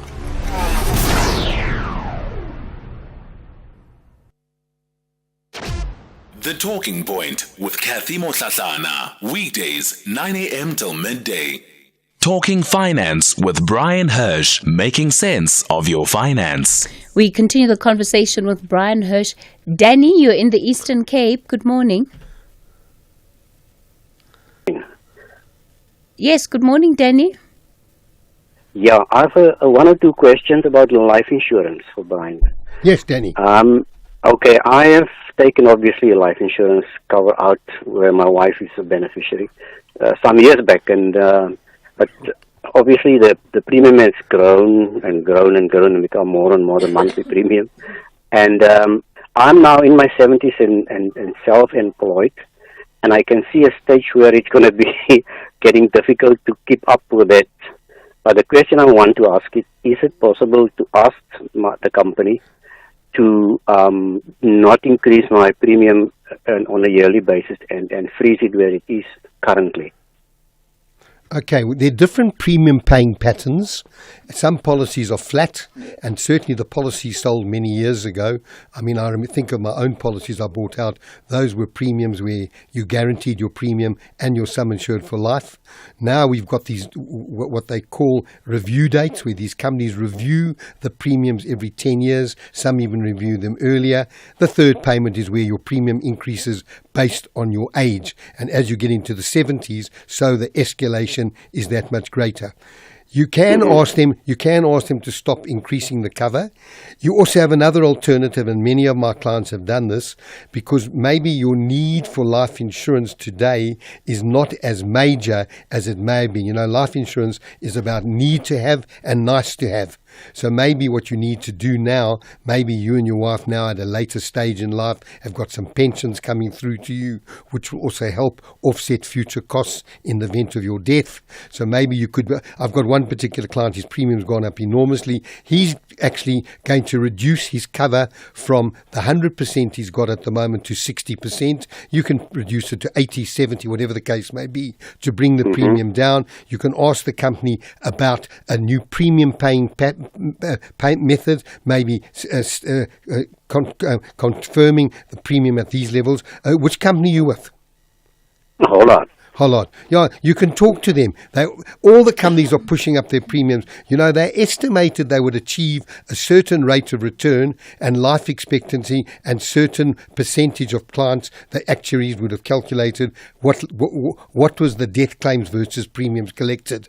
That's an actuarial calculation. And many of them are pushed up because those policies sold were too cheap to start with. So they never made enough profits. So that's what's happened. But speak to Hollard. You can contact them and ask them what choices you have. This particular client I'm talking to you of mine was with Hollard, and he's got a whole lot of different combinations you can get from them. Okay, thank you for that. And then just one more thing. Sure. My wife as a beneficiary, if in the event of my death, how difficult or how easy is it the payout for her? Or does it depend on, of course, the conditions in the policy, I suppose? No. What I'm asked, okay, great. No, there's no firstly, how long ago did you take out this policy? Sure, I'm talking maybe 20 years. Okay, so there was no underwriting problems. You did not disclose to them. You know, if you take out a policy and you die 1 year later, insurance company is going to investigate. What did you disclose all your health conditions? So 20 years ago, no, not a problem at all. Your wife will have to produce her FICA, which is her ID, proof of bank account, and physical address, and she's the beneficiary, obviously her marriage certificate to you, but she doesn't have to be your wife to be a beneficiary under a policy. It's not a retirement fund, it's a life policy. Okay. Not a problem all. And these companies, their job is to pay claims, and they do pay quickly on that event. The only time it takes a bit longer is if there's mysterious death, then they may have to wait for an autopsy or inquest report, that type of thing. But natural death, accidental death, payout could be within a couple of weeks. But then, let me also just add, to many people, maybe one should always make sure that both the husband and wife have a bank account, and that there's money in both those accounts, because even though it may take a couple of weeks, you still got to pay certain bills of life. So if if you've got your bank account, by right, your bank account cannot be is frozen, but it doesn't work. It used to be frozen on date of death. Now the banks wait for letters of executorship, and some people still operate their late husband's accounts. They'll get a slap on the hand from the master maybe for having done that. But if they were the sole beneficiaries, not a problem. But just to point to our listeners, please, if you and your wife, if you've got you're the owner, the custodian of the bank account, make sure your wife has some money, or your children have some money in account they can access whilst they're waiting for payouts. Okay, got that. Thank you very much. Pleasure. Appreciate it. Thanks for that, Danny. Let's go to Yusuf in Durban. Hello, good morning. Morning, Yusuf. I'd like to share my experience concerning the master's office. They're very, very efficient. I'd like to mention a few things. I'm not a lawyer, but I was the executor of the will. And at the point of death of my mom, I went to the bank. Obviously, as you've mentioned, some money was required to round up her affairs. So I went to the bank and I requested money from her account. And they gave me a little form and asked me to go to the master's office.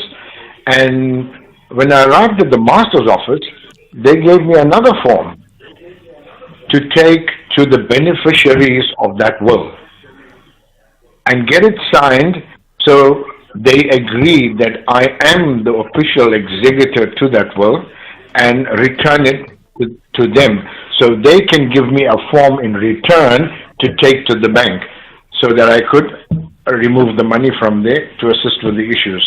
They were very efficient, and that is how I did it.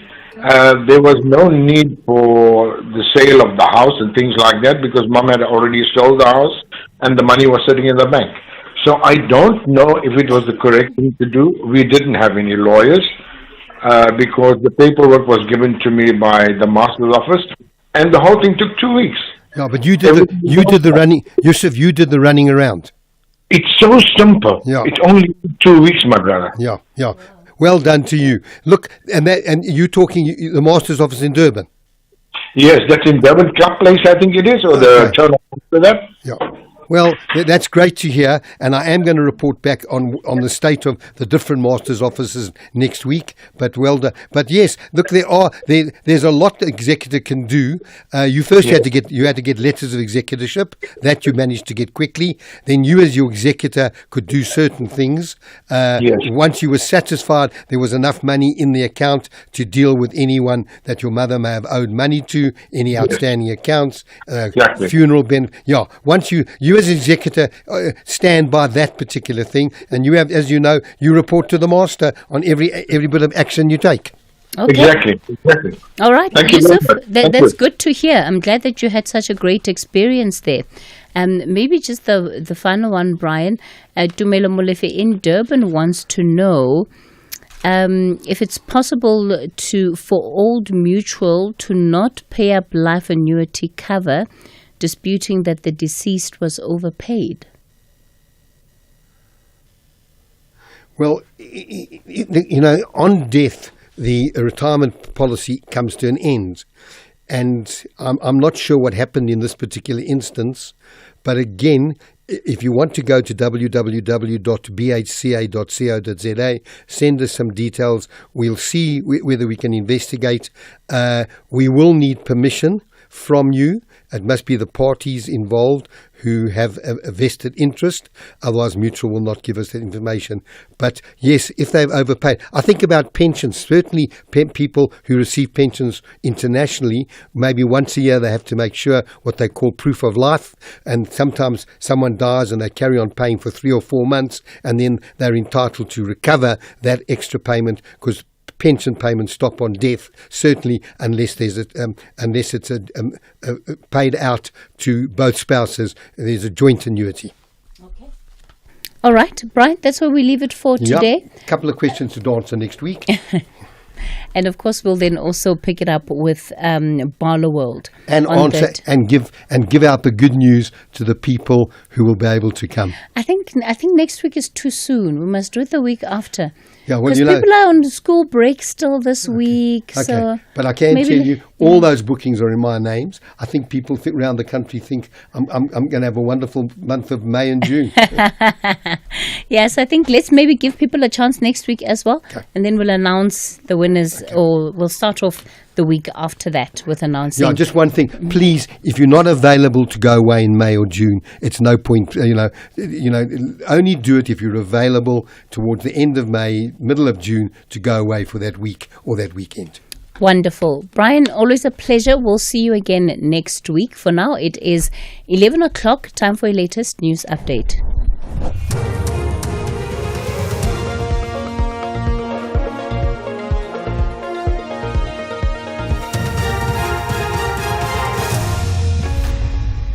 Thank you, Cathy. Top stories at 11. A man arrested in the suspected arson at Table Mountain, and the ANC reacts to the call for the resignation of Kodongwana. For SAFM News, I am Ondelambana, and a very good morning.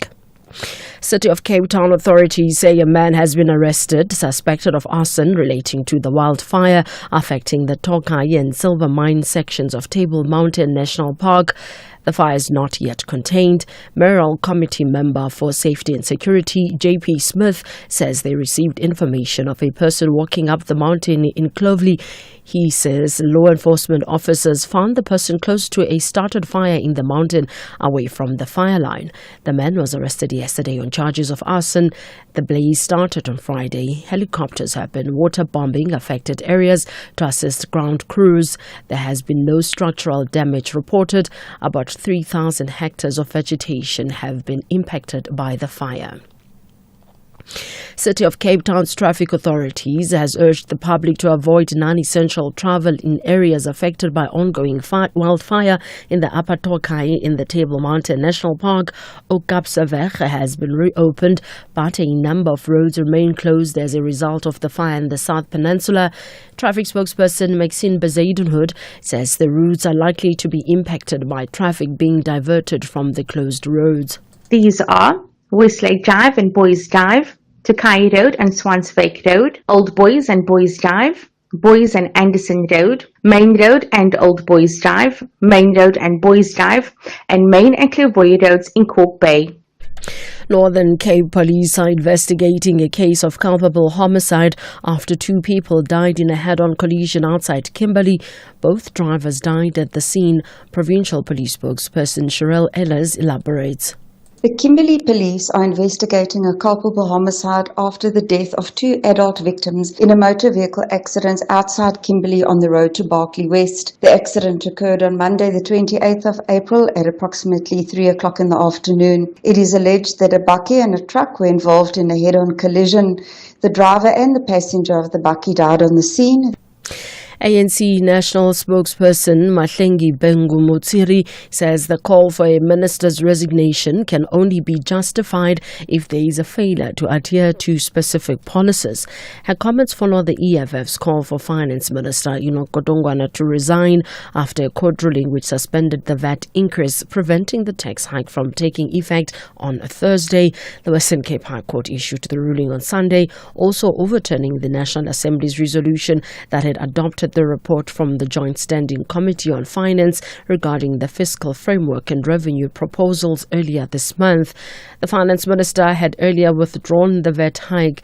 Bengu Mutsiri says they welcome the court ruling. Any resignation that gets occasioned must be triggered by a particular policy, a particular law, or a particular ethical standard. So we're not certain that that is correct, of course. There has never been a time where the current Minister of Finance did disobey his oath to office, unless we can be presented with that particular thing. A total of 257 drunk drivers have been arrested over the Freedom Day long weekend in the Eastern Cape roads. Mthatha in the OR Tambo district has been identified as a hot spot. Eastern Cape Transport spokesperson Unathi Bingose. Transport MEC Colin Ngata says full credit must go to the traffic officers for a job well done. However, he also sounded an alarm on us as the society that so many continue to be arrested for getting behind the wheel under the influence of alcohol. He says we need to change our ways so we can save lives on the roads. Engineers have been working through the night to restore power to networks in Spain and Portugal after an almost total power outage hit both countries. The operator of Spain's electricity grid said power has been restored to around 90% of mainland Spain. The BBC's Nick Beek has the details. Central Madrid is a far cry from the image that many people will have of it. A lot of streets have been plunged into darkness and many of the restaurants and bars have closed early. You can see police in the street directing the cars because the traffic lights in many places still aren't working. There are dozens of people on the pavements trying to make contact with friends and family. And even as we're told that nearly half of Spain has had its power restored, the feeling here is that they've still got a long way to go before they get back to anything resembling normality. Recapping the top story, City of Cape Town authorities say a man has been arrested suspected of arson relating to the wildfire affecting the Tokai and Silvermine sections of Table Mountain National Park. The fire is not yet contained. I am on Delambana for SAFM News Headlines at 11:30. SAFM 104 to 107 nationwide. Leading the conversation. From the shows that bring us laughter to the moments that inspire us, your SABC TV license makes it all possible. Every license paid supports local stories, top talent, and the programs that unite South Africa. Pay your TV license today. Visit tvlic.co.za or your nearest retail outlet. Hashtag your screen, your story. Together, we make it happen. Meet Maria. Meet her family, the Ramirez. One wrong step and they will have you swimming with the fishes. Meet Amadeo, a trained lawyer and member of the rival business clan, the Mateos. The two fall in love and Maria's dreams of a happily ever after change when Madeo is murdered at their wedding. Their daughter, Jo, despises her mother's humble beginnings and will do anything to steal all of Maria's fortune. This is the world of Sweet Diva. airs weekdays at 4:30 p.m. only on S3. Open up.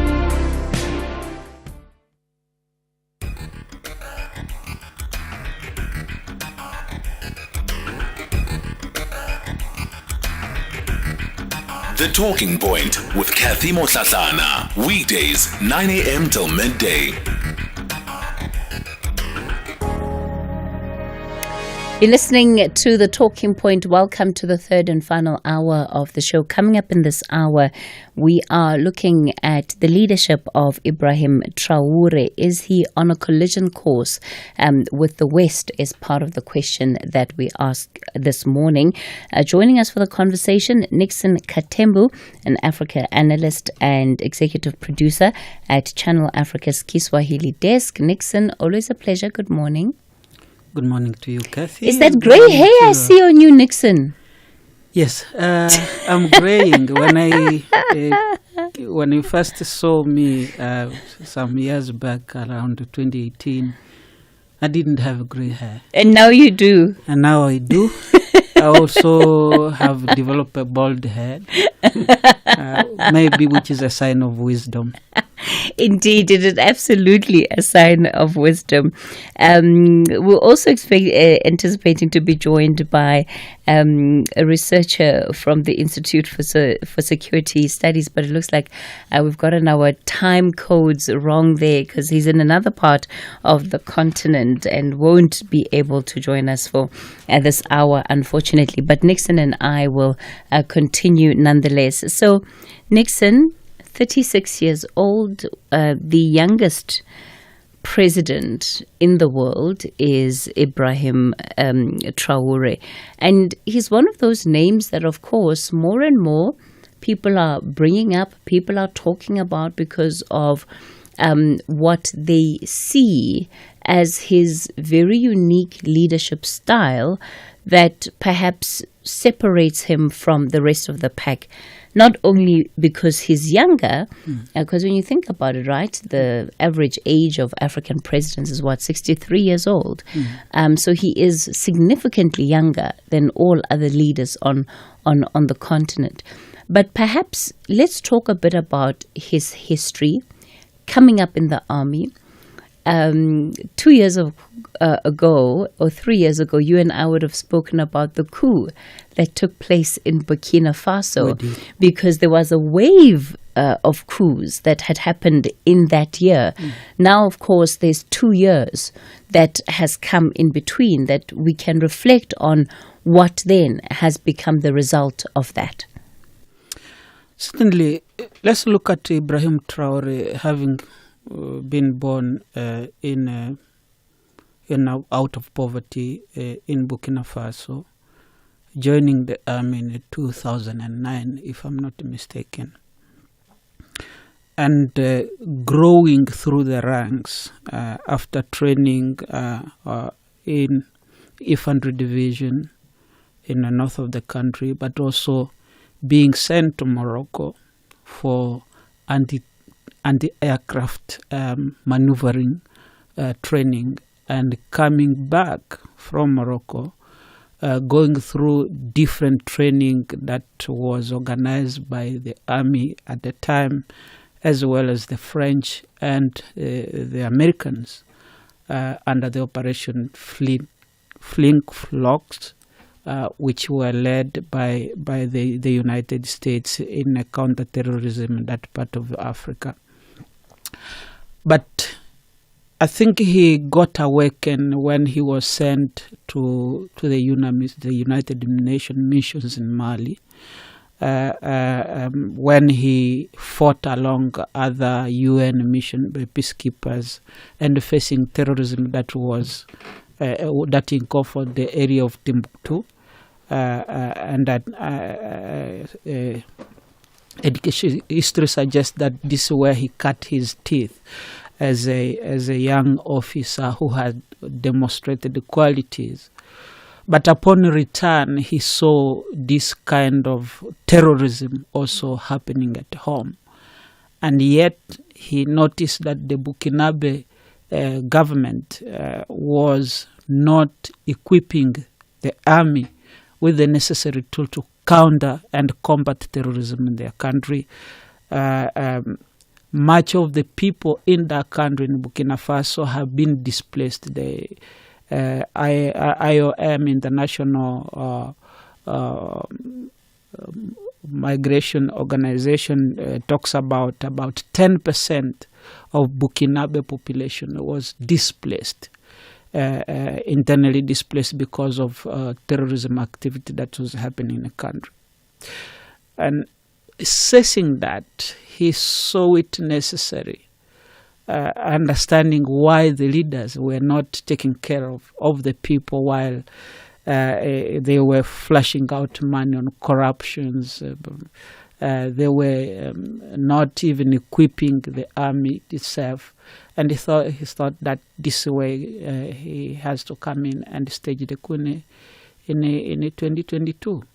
And that has been now sort of a recalibration of the Thomas Sankara era of trying to create a sense of patriotism in that country, in making sure that the country become self-reliant. But what is important here, and I think for the listeners' sake, across the continent, not just Traore, and the world, we see a challenge of sort of Eurocentric power domination being challenged.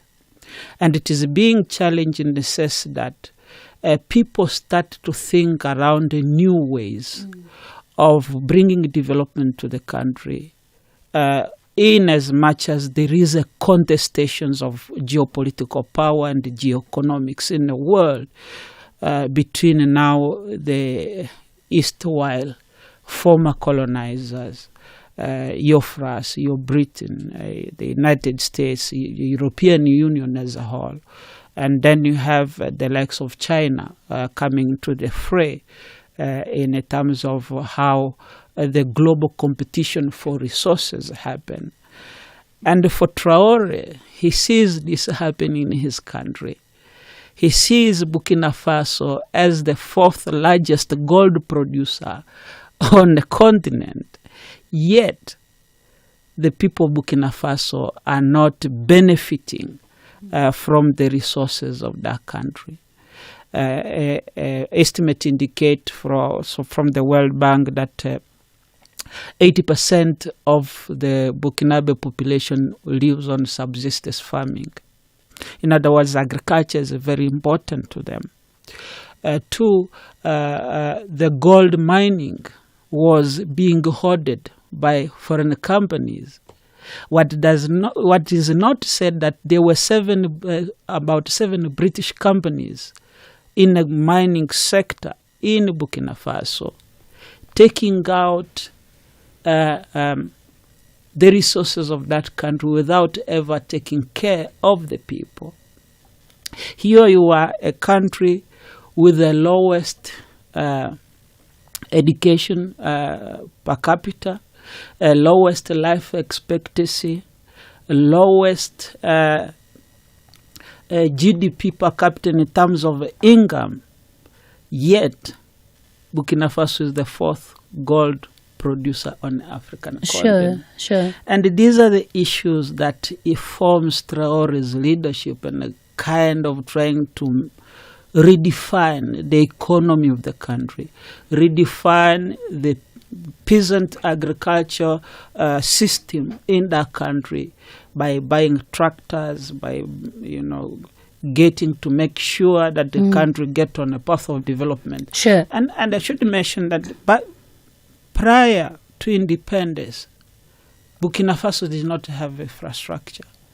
Up until from 1960 up until today, Burkina Faso until 2016 had about 3,000 kilometers worth of tarred road.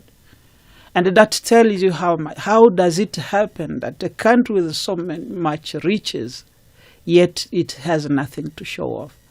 And I think this, in a way, is what is molding the people's mindset around the neo-colonial framework that is being challenged not just in Burkina Faso, but across the continent. More and more youth, you see them rising up, finding out what is it really that we need to do about our economies, about the natural resources of the continent, but also about the kind of leadership that is driving us in that direction. And I think this is where we have to begin exchanging the conversation in understanding how the issues are happening at a broader level on the continent, while talking about Traore as a leader. I want us to look at the reconfiguration of how Traore went about aligning Burkina Faso, particularly in the region, because he, of course, pulled out of ECOWAS and drew closer to countries like Mali, countries like Niger, which had also experienced their own coups.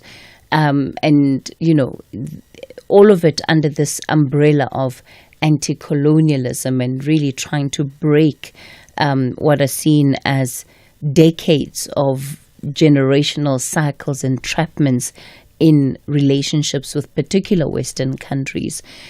So maybe if you can unpack that for us and why it is that it has been so significant, because it leads us to where we are today and the question around the collision course with the West. I think we have to look at what are the colonial entrapment that led to this kind of changes in West Africa. We know for the fact that much has been said that a foreign reserve of these countries were kept by the Bank of France. And if those countries wanted anything about their GDP and their economy, they had to seek permission from France in the first place.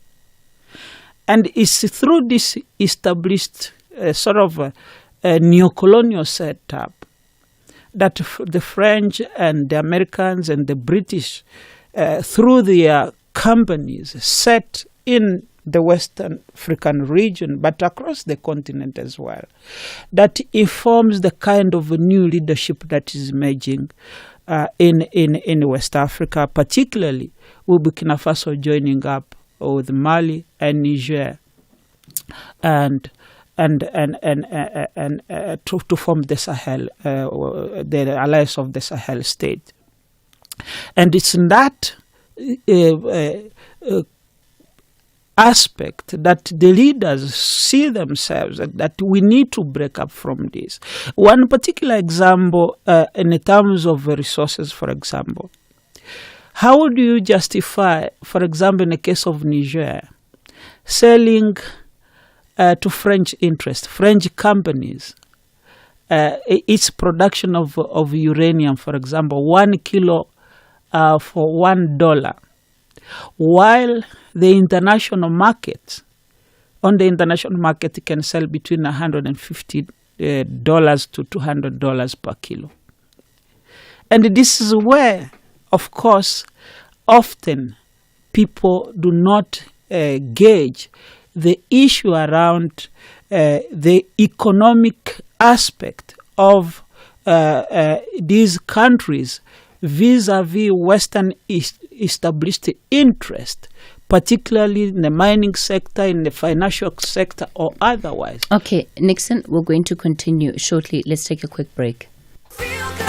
Rise and shine every weekday morning on Expresso. Now, whether it's a motivational Monday or even a Health Tuesday, this is the best way to start your day. Let our trending tech keep you ahead of the curve. Join us online and vote in our fashion poll. Elevate your cooking skills every Wednesday. It's the best in morning entertainment. So wake up with us. 6 to 9 a.m. on S3. Cheers.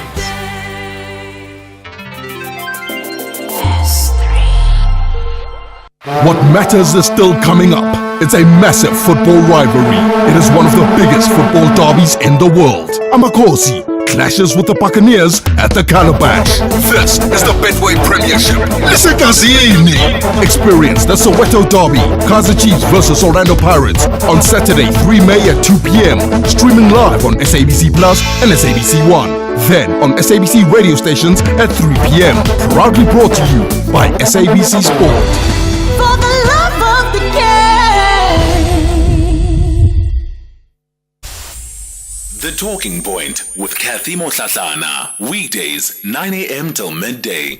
All right, we continue the conversation on The Talking Point. In studio with me, Nixon Katembu. We're talking Ibrahim Traore and asking the question, is he on a collision course with the West? But really tracing back to his takeover of Burkina Faso in 2022. During what was a military coup, we've reflected on his role as, the leader of the army there. And Nixon Katembi, of course, continues to give us part of the breakdown. So, Nixon, then this realignment of the Sahel Alliance, part of what it has done, of course, was to send a very strong message to the West, and at a very basic level, that it will not be business as usual. What has been the aftermath or the fallout of that? Obviously, the fallout of that has been trying to paint these leaders who are trying to reshape the economies of their countries as dictators, as people who should be gotten rid of. I mentioned earlier that while there were 7 British companies extracting gold in Burkina Faso, and this is just a fraction of many other companies, including other French interests in that country, there has never been a mention of dictatorship or even mention of saying, but people are living under the poverty line. How would we uplift their lives? And this happened across the continent, really. In our own case here in South Africa, producing 70% of the world platinum. Yet, if you go to rural community in the platinum mining producing areas, the people there are living in abject poverty. And I think this is what we need to understand. The massive transfer of wealth from the continent through these Western mineral concessions, mining companies, aided by financial institutions such as a bigger bank, in terms of using even these mining concessions as a collateral for the loan that they give to the companies, and therefore facilitating the transfer of wealth from this continent to the rest of the world, particularly in the Western capitals. I had a chance to read a report done by a British organization called the War on Want, and the report is titled "The New Colonialism," talking about Africa. What is intriguing about the report, it was published in 2016, and it shows that Western financial interests, particularly mining companies, are taking $8 billion per year from the African continent. Imagine $8 billion being invested in the development of this continent. Not only that, they are evading taxation to the tune of $3 billion per year. And this is not often. So when you get leaders such as Ibrahim Traore or Abdurrahman Chani in Niger, or the likes of Assimi Goïta in Mali, challenging the status quo of this West domination, neo-colonial economic domination, then they get to be labeled otherwise, and therefore responding to your question and putting them on a collision course because they have nibbed the bud of the Western financial interest and mining corporations that keep the continent in poverty. The part of the elephant in the room, Nixon, seems to also be about how these individuals came to power. Because, of course, we'll talk about democracy. And, one of the things that Enoch Eikens with the ISS had noted in his research, which is why we also wanted to have him on, was in particular around some of the surveys that have been done, right, with Burkinabe on just what they make of having a leader come to power through a coup. And the reports by Afrobarometer show that 2/3 believe that the army should intervene when leaders abuse their power. 66% accept military rule. And that, of course, says a lot about how Traore has been received in the country. But it does create some form of complexity, problems for a world that largely promotes democracy and democratic process. Is that part of the issue here? It's a part of the issue because for the case of the African continent, if you look at the instrumentalization of democracy as a tool to drive Western ideological agenda on the leadership of the continent.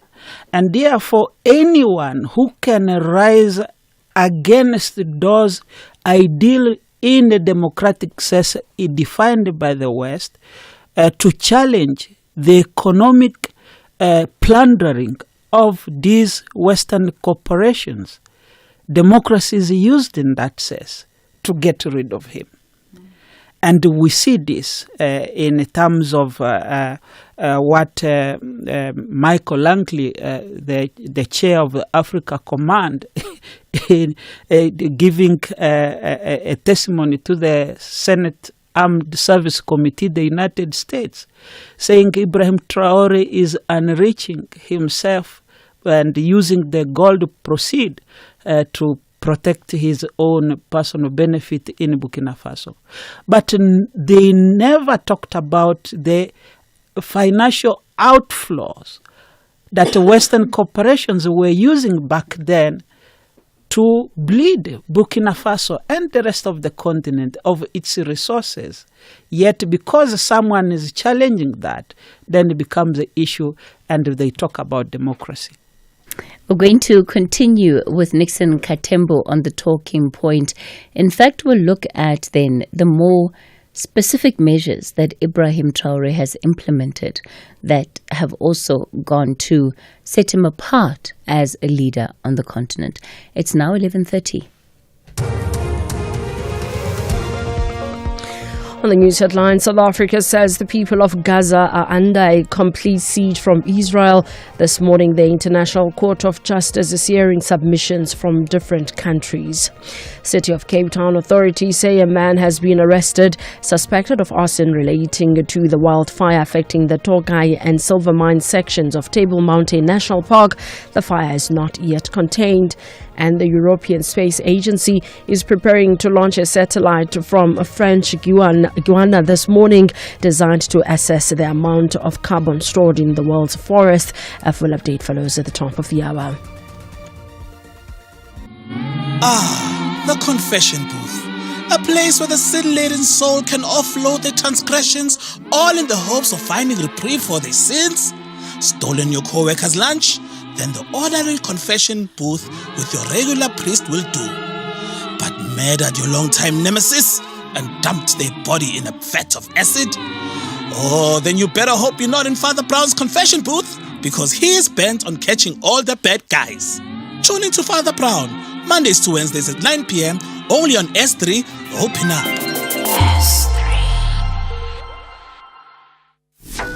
Ashraf Gada on SAFM.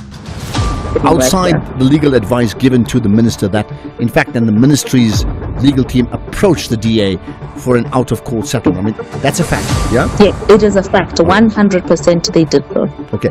Here's a quick yes-no, right? The EFF has called for the finance minister to resign. In the light of what you've just said now, should he resign? Yes, no? He should have never been deployed there to begin with.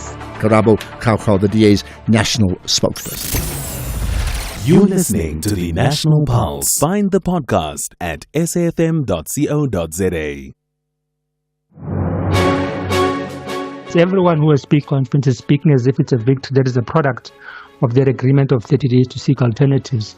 Doesn't include any alternative revenue generation mechanism proposals by any political party, because the Minister of Finance says that the VAT hikes are going to be offset by expenditure cuts. And that's reaction from the EFF, their spokesperson there, Sinao Tambo. We joined on the line by economist Klanti Pai. More improvements now have to come to the other parties who seem to have better ideas, because it's difficult to see how the minister now is sort of, changes unless we are going to face new kinds of discussions and debates around how we reduce expenditure.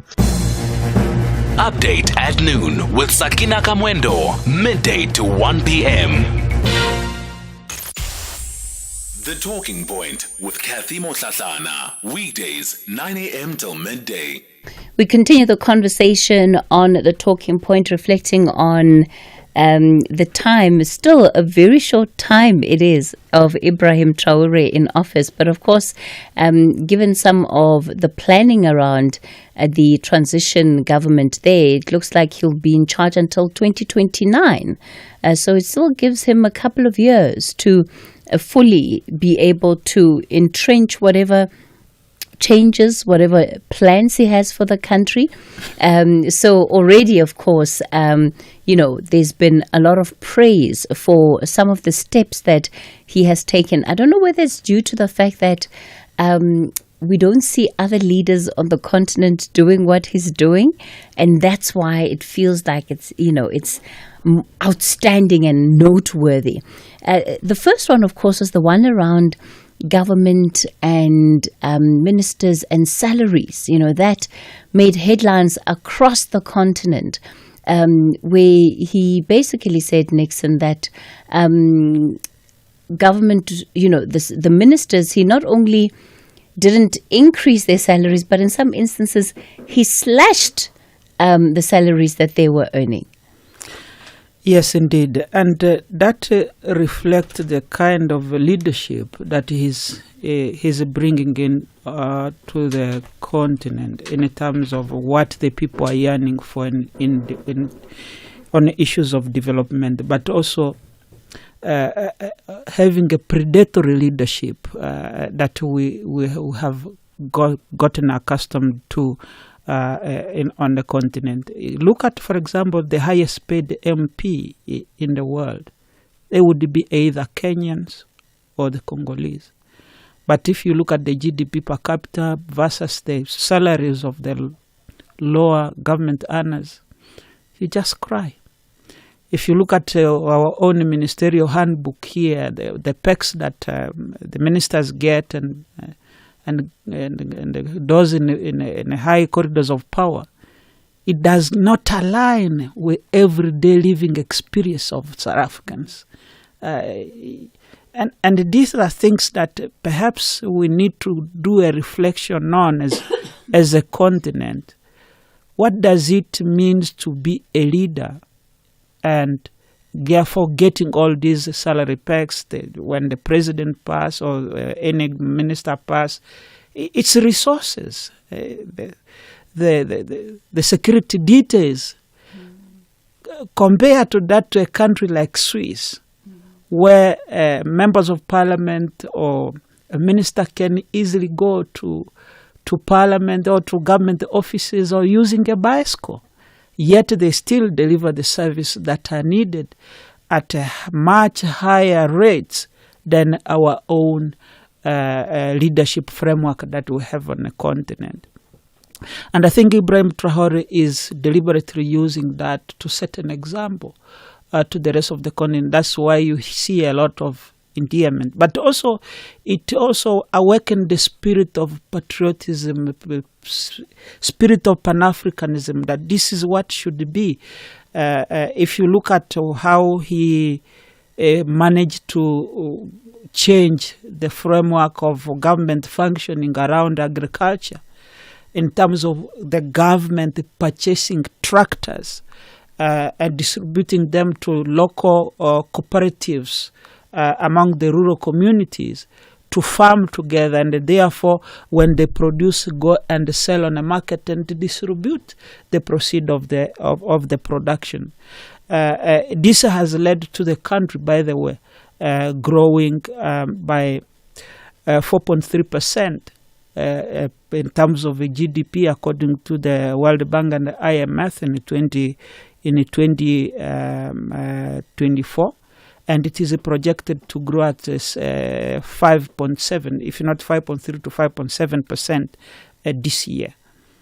The question is, was it an issue of a democratic governance allowing this economic growth and agriculture sector reform, or a leadership mindset that seeks to develop the country?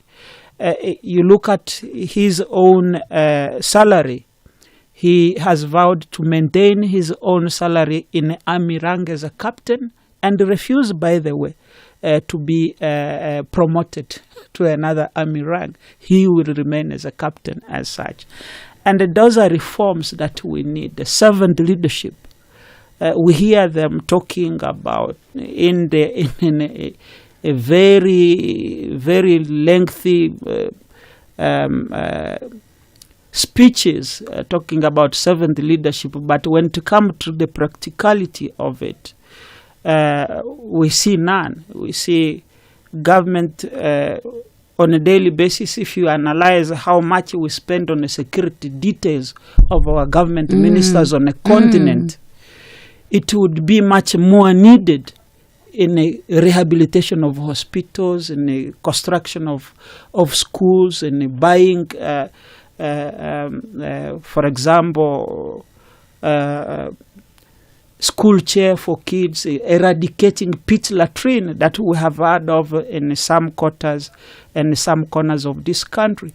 And therefore, for me, I think we need to reawaken our mind and the kind of leadership they have on the continent. But I should mention, however, that the colonial foundations that were laid out in many aspects, in a sense that even the educational system that we have that aspect of our molding our leaders towards serving Western interests, in a sense that when you get a scholarship, for example, from the Carnegie Foundation and so on, to go to start you Rhodes Scholarship and so on, these are institutions meant to serve and mold the ruling elite that will continue the status quo, in a way that when you come out of that as an educated person, if you do not get a theoretical framework of awakening in terms of understanding even deeper to serve your community, you might get lost into the system. And I think for Traore, he is demonstrating that we need to go beyond this. When we look at Burkina Faso, of course, not everything is perfect, right? And there's sort of two sides to the coin. And by two sides, I don't mean that, I don't mean to take away from what he's done, but we're still looking at a country that sits with an incredible amount of political instability, that has very weak institutions. And these are the things that will also need to be fixed if the trajectory of the country is to remain. So the question of terrorism that he was partly trained into, it still remains a challenge for Burkina Faso to date. The question is, to whose interest does terrorism serve? we saw this in the case of Central African Republic. A French journalist, may her soul rest in peace, who issued a report for the Le Monde, a French journal, saying that in her analysis he found out that the French army was supplying Seleka and Seleka rebels against the François Bozize government at the time. And he was shot on the front line with the French army in a Central African Republic. So we need to understand the insecurity on the continent. What does it seek to serve? Is to serve as a conduit to bleed out the continent from its resources without ever accountability that I talked about earlier in terms of tax evasion and exploitation, resource exploitations without benefiting the people. Look at Sudan, where it is today. One of another gold producer on the continent, oil producer. Look at what is happening.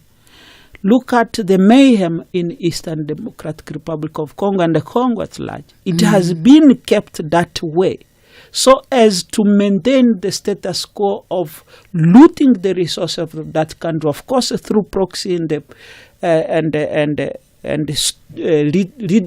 leadership stooges within the region to have these resources. Congo has about 70% of the world cobalt.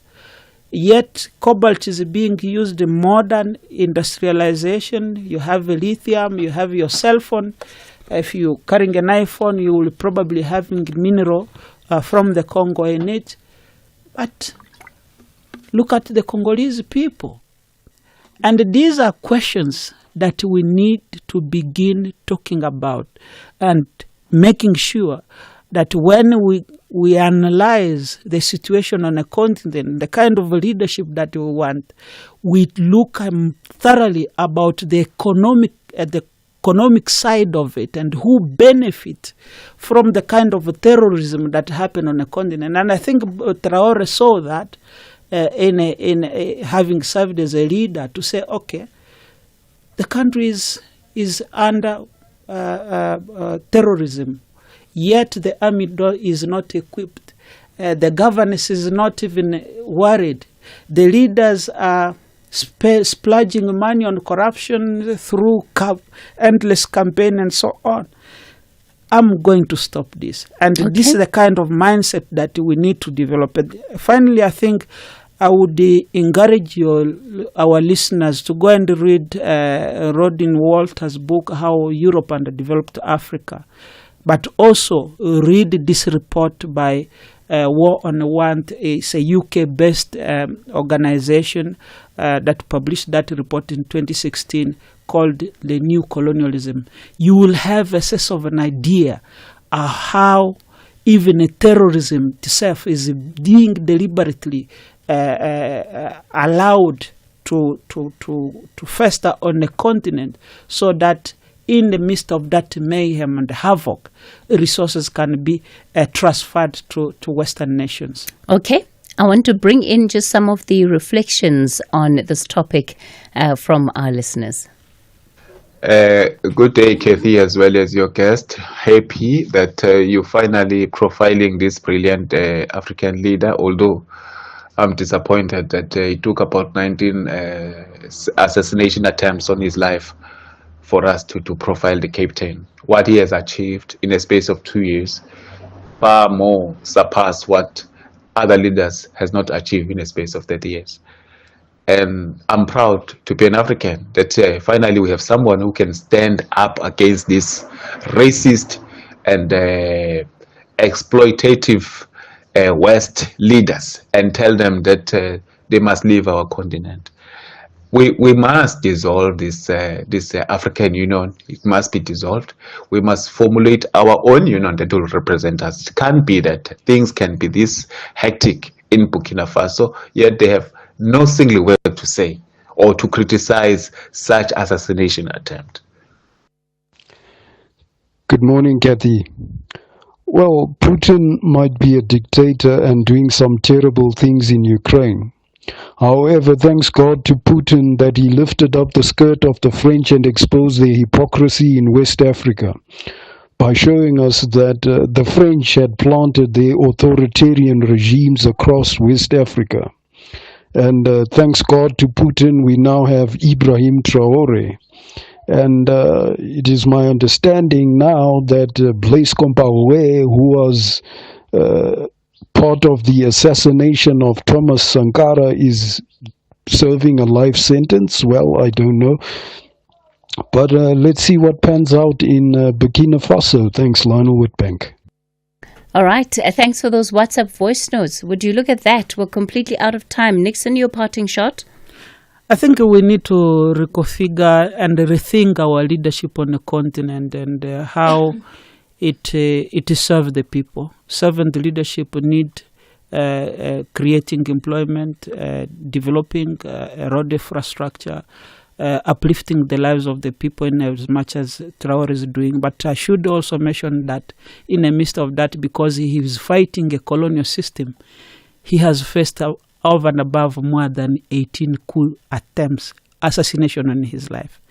And I think that's what the listener mentioned, the recent one just being from Cote d'Ivoire, where the Africa Command has established a command to focus on the Sahel region and counter what the Burkina Faso, Mali and Niger are trying to do to uplift their nations.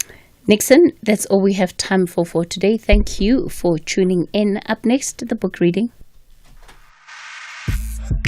He called himself a king. Others call him dangerous. Andrew Tate, the man who groomed the world. The shocking documentary that uncovers how one man built an empire of influence and manipulation. From viral videos to global headlines, discover the truth behind the persona and the impact on millions of young minds. Andrew Tate, the man who groomed the world. Thursday, the 1st of May at 10 p.m. on S3. Open up. S3. So everyone who has speak conference is speaking as if it's a victory that is a product of their agreement of 30 days to seek alternatives.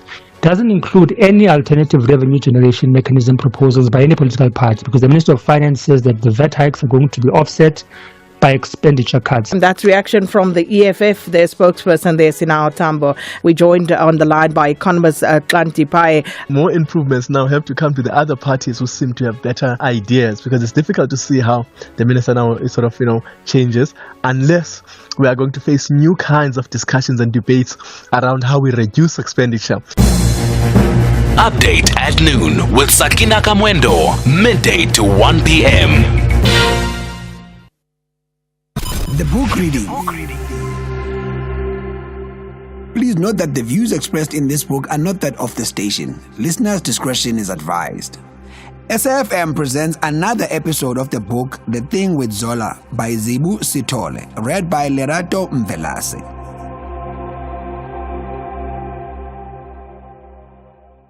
It was Ogushe's turn to nod. Of course. It's a life-changing decision, and I don't mean to rush you. But you'll see from the contract, there is urgent business to be taken care of. It's a 6-month contract. Very exciting. Zola took the envelope from Ogushe, her mind racing, and headed back to her desk. She sat there for a while with her chin resting on her palm. With a bouquet like that on your desk, I can't imagine you having anything to worry about. Kanyisa said, rolling her chair closer to Zola. Are these apology flowers? She reached past Zola to pluck a deep red dahlia from the vase. You know, Kanyisa, I sometimes don't know what you're talking about. The idea of moving to Rwanda still swirled in her mind. Of course she wanted to go. She'd wanted to leave home again from the moment she touched down in OR Tambo, so taking the job made sense. But things had changed since then. She needed to talk to someone, and the first person that entered her mind was Mbali. Even if she was mad with him, he might have the advice she could use right now. Thanks for the flowers. Can I see you after work? Zola typed. Seconds later, her phone was ringing in her hand. You know you can text back. Zola started. Then how would I hear your voice? Mbali asked. He had a way of rendering her speechless. Zola, I really want to see you, but this evening I'm meeting someone in Basonia. But I can take you home. Mbali said. Despite herself, Zola's heart fluttered as she hung up. Sometimes Mbali ticked boxes she hadn't even known she wanted ticked. Chapter 30. An Anchor. You don't think the timing of all this is strange? Mbali asked. And that's being generous. Ogutle's mother really doesn't know when to stop. Mbali had offered to take her home. He'd made time for her, even if it was on his way to a meeting in the south. But the conversation was turning sour. Zola sighed and leaned back in her seat as Mbali navigated Josie's bumper-to-bumper evening traffic. She watched cars struggle between lanes that were all moving equally slowly while taxis zipped along in the emergency lane. She never thought she'd be in a sports car wishing she was in a taxi, but it was happening. I don't understand why you've made this career opportunity about Ogutle and her mother. She snapped without looking at him. I'm sharing an achievement with you, something I'm actually kind of happy about, and you've made it about your ex? It's not as if Zola hadn't considered it either, but she sat, arms crossed over her chest, stewing. Mbali blinked slowly, as if trying to get his bearings. For him, it was obvious. Ogutle had called in the big guns, her mother, to drive a wedge between him and Zola. He knew the job offer was more than just a coincidence, but he also knew what it sounded like. This is all still kind of complicated. He sighed and turned the car into a tree-lined street that crossed a suburb. Rows of elegant houses with massive yards flew by on either side of them. Zola scoffed. Maybe it would be less complicated if you didn't sneak around visiting Ogutle behind my back. She stared out of the window. What are you talking about? I hadn't seen Ogutle behind your back. Mbali clicked his tongue in a mixture of annoyance and confusion. The expo? Zola said, pouting. I would have already appreciated your support that day, but instead you came to see Ogutle. Zola, if you'd wanted to ask me about that, why didn't you just do it? Mbali slowed down, even though there were no other cars around. Were you waiting for a moment to make the greatest impact? Zola suddenly felt ashamed of how the question had come out. She'd been angry and jealous when she'd seen the photo of Mbali at the expo, but deep down she knew his intentions weren't to hurt her. He'd never done anything to hurt her, but somehow she had sabotaged herself. She and Mbali had only been together for a few weeks. They should still be in the honeymoon phase, but here they were fighting about Ogutle. All I did was give her back her watch. I know what she was doing giving it to you. Mbali winced. Somehow his efforts to keep Ogutle out of his relationship with Zola had put her right back into the center of it. I should have told you. I'm sorry. Mbali's apology only embarrassed Zola more. Things are kind of weird. I got swept up in it, and I'm sorry too. I don't know why I brought it up. Zola said, reaching for Mbali's hand on his gear stick. Mbali pulled the car onto the freeway and picked up speed.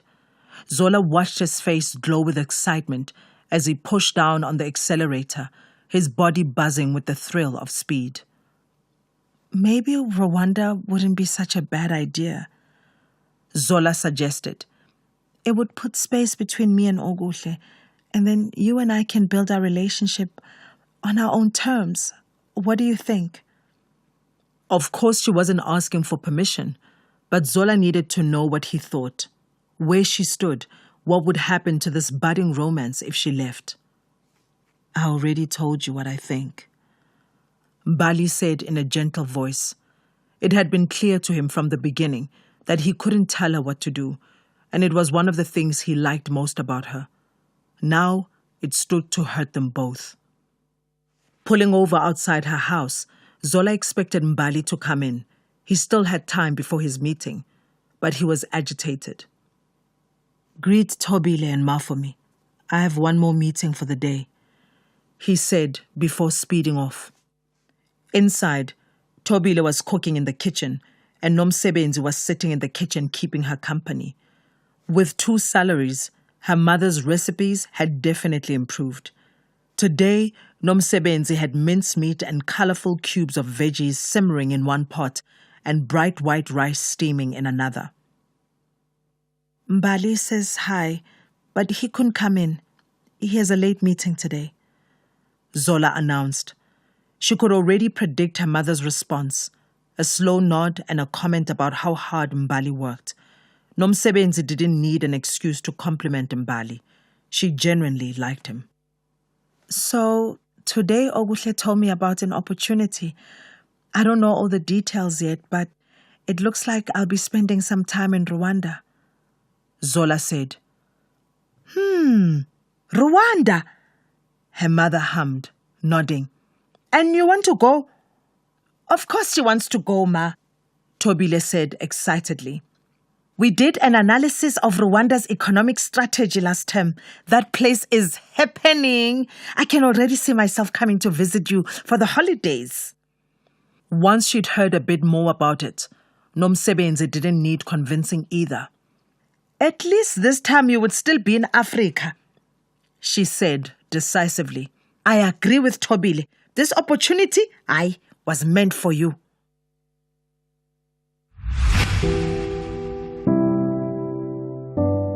That was another episode of the book The Thing with Zola, written by Zibu Sithole, read by Lerato Mvelase.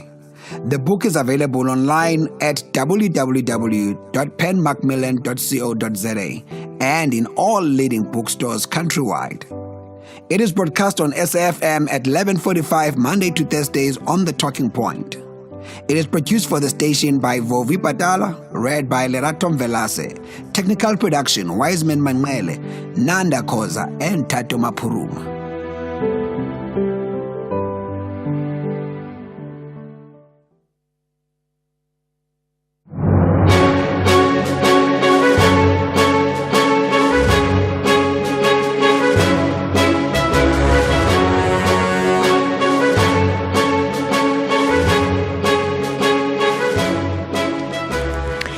O'clock on Tuesday, the 29th of April, 2025. A very warm welcome to Update at Noon here on SAFM. Leading the conversation, I'm Sakina Kamwendo. Coming up in the next hour, crashes were reduced from 209 in 2024 to 141 in 2025, which is overall a 32.5% reduction.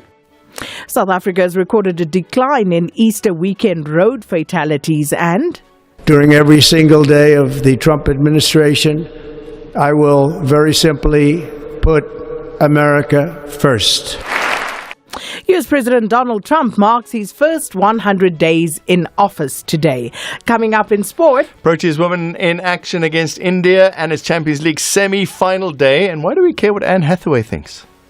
Why do we? Well, you'll see. Okay. John Gericke, those details coming up in the second half of the show. In the meantime, let us know what your views are. 41391. You'll be charged R150 per SMS on that number. You can also write to us via X at SABC News_radio, or you can send us a WhatsApp voice note on 082-692-3909. Well, these and more stories coming up on this Tuesday edition of Update at Noon. First, though, the latest news with Ondelambana.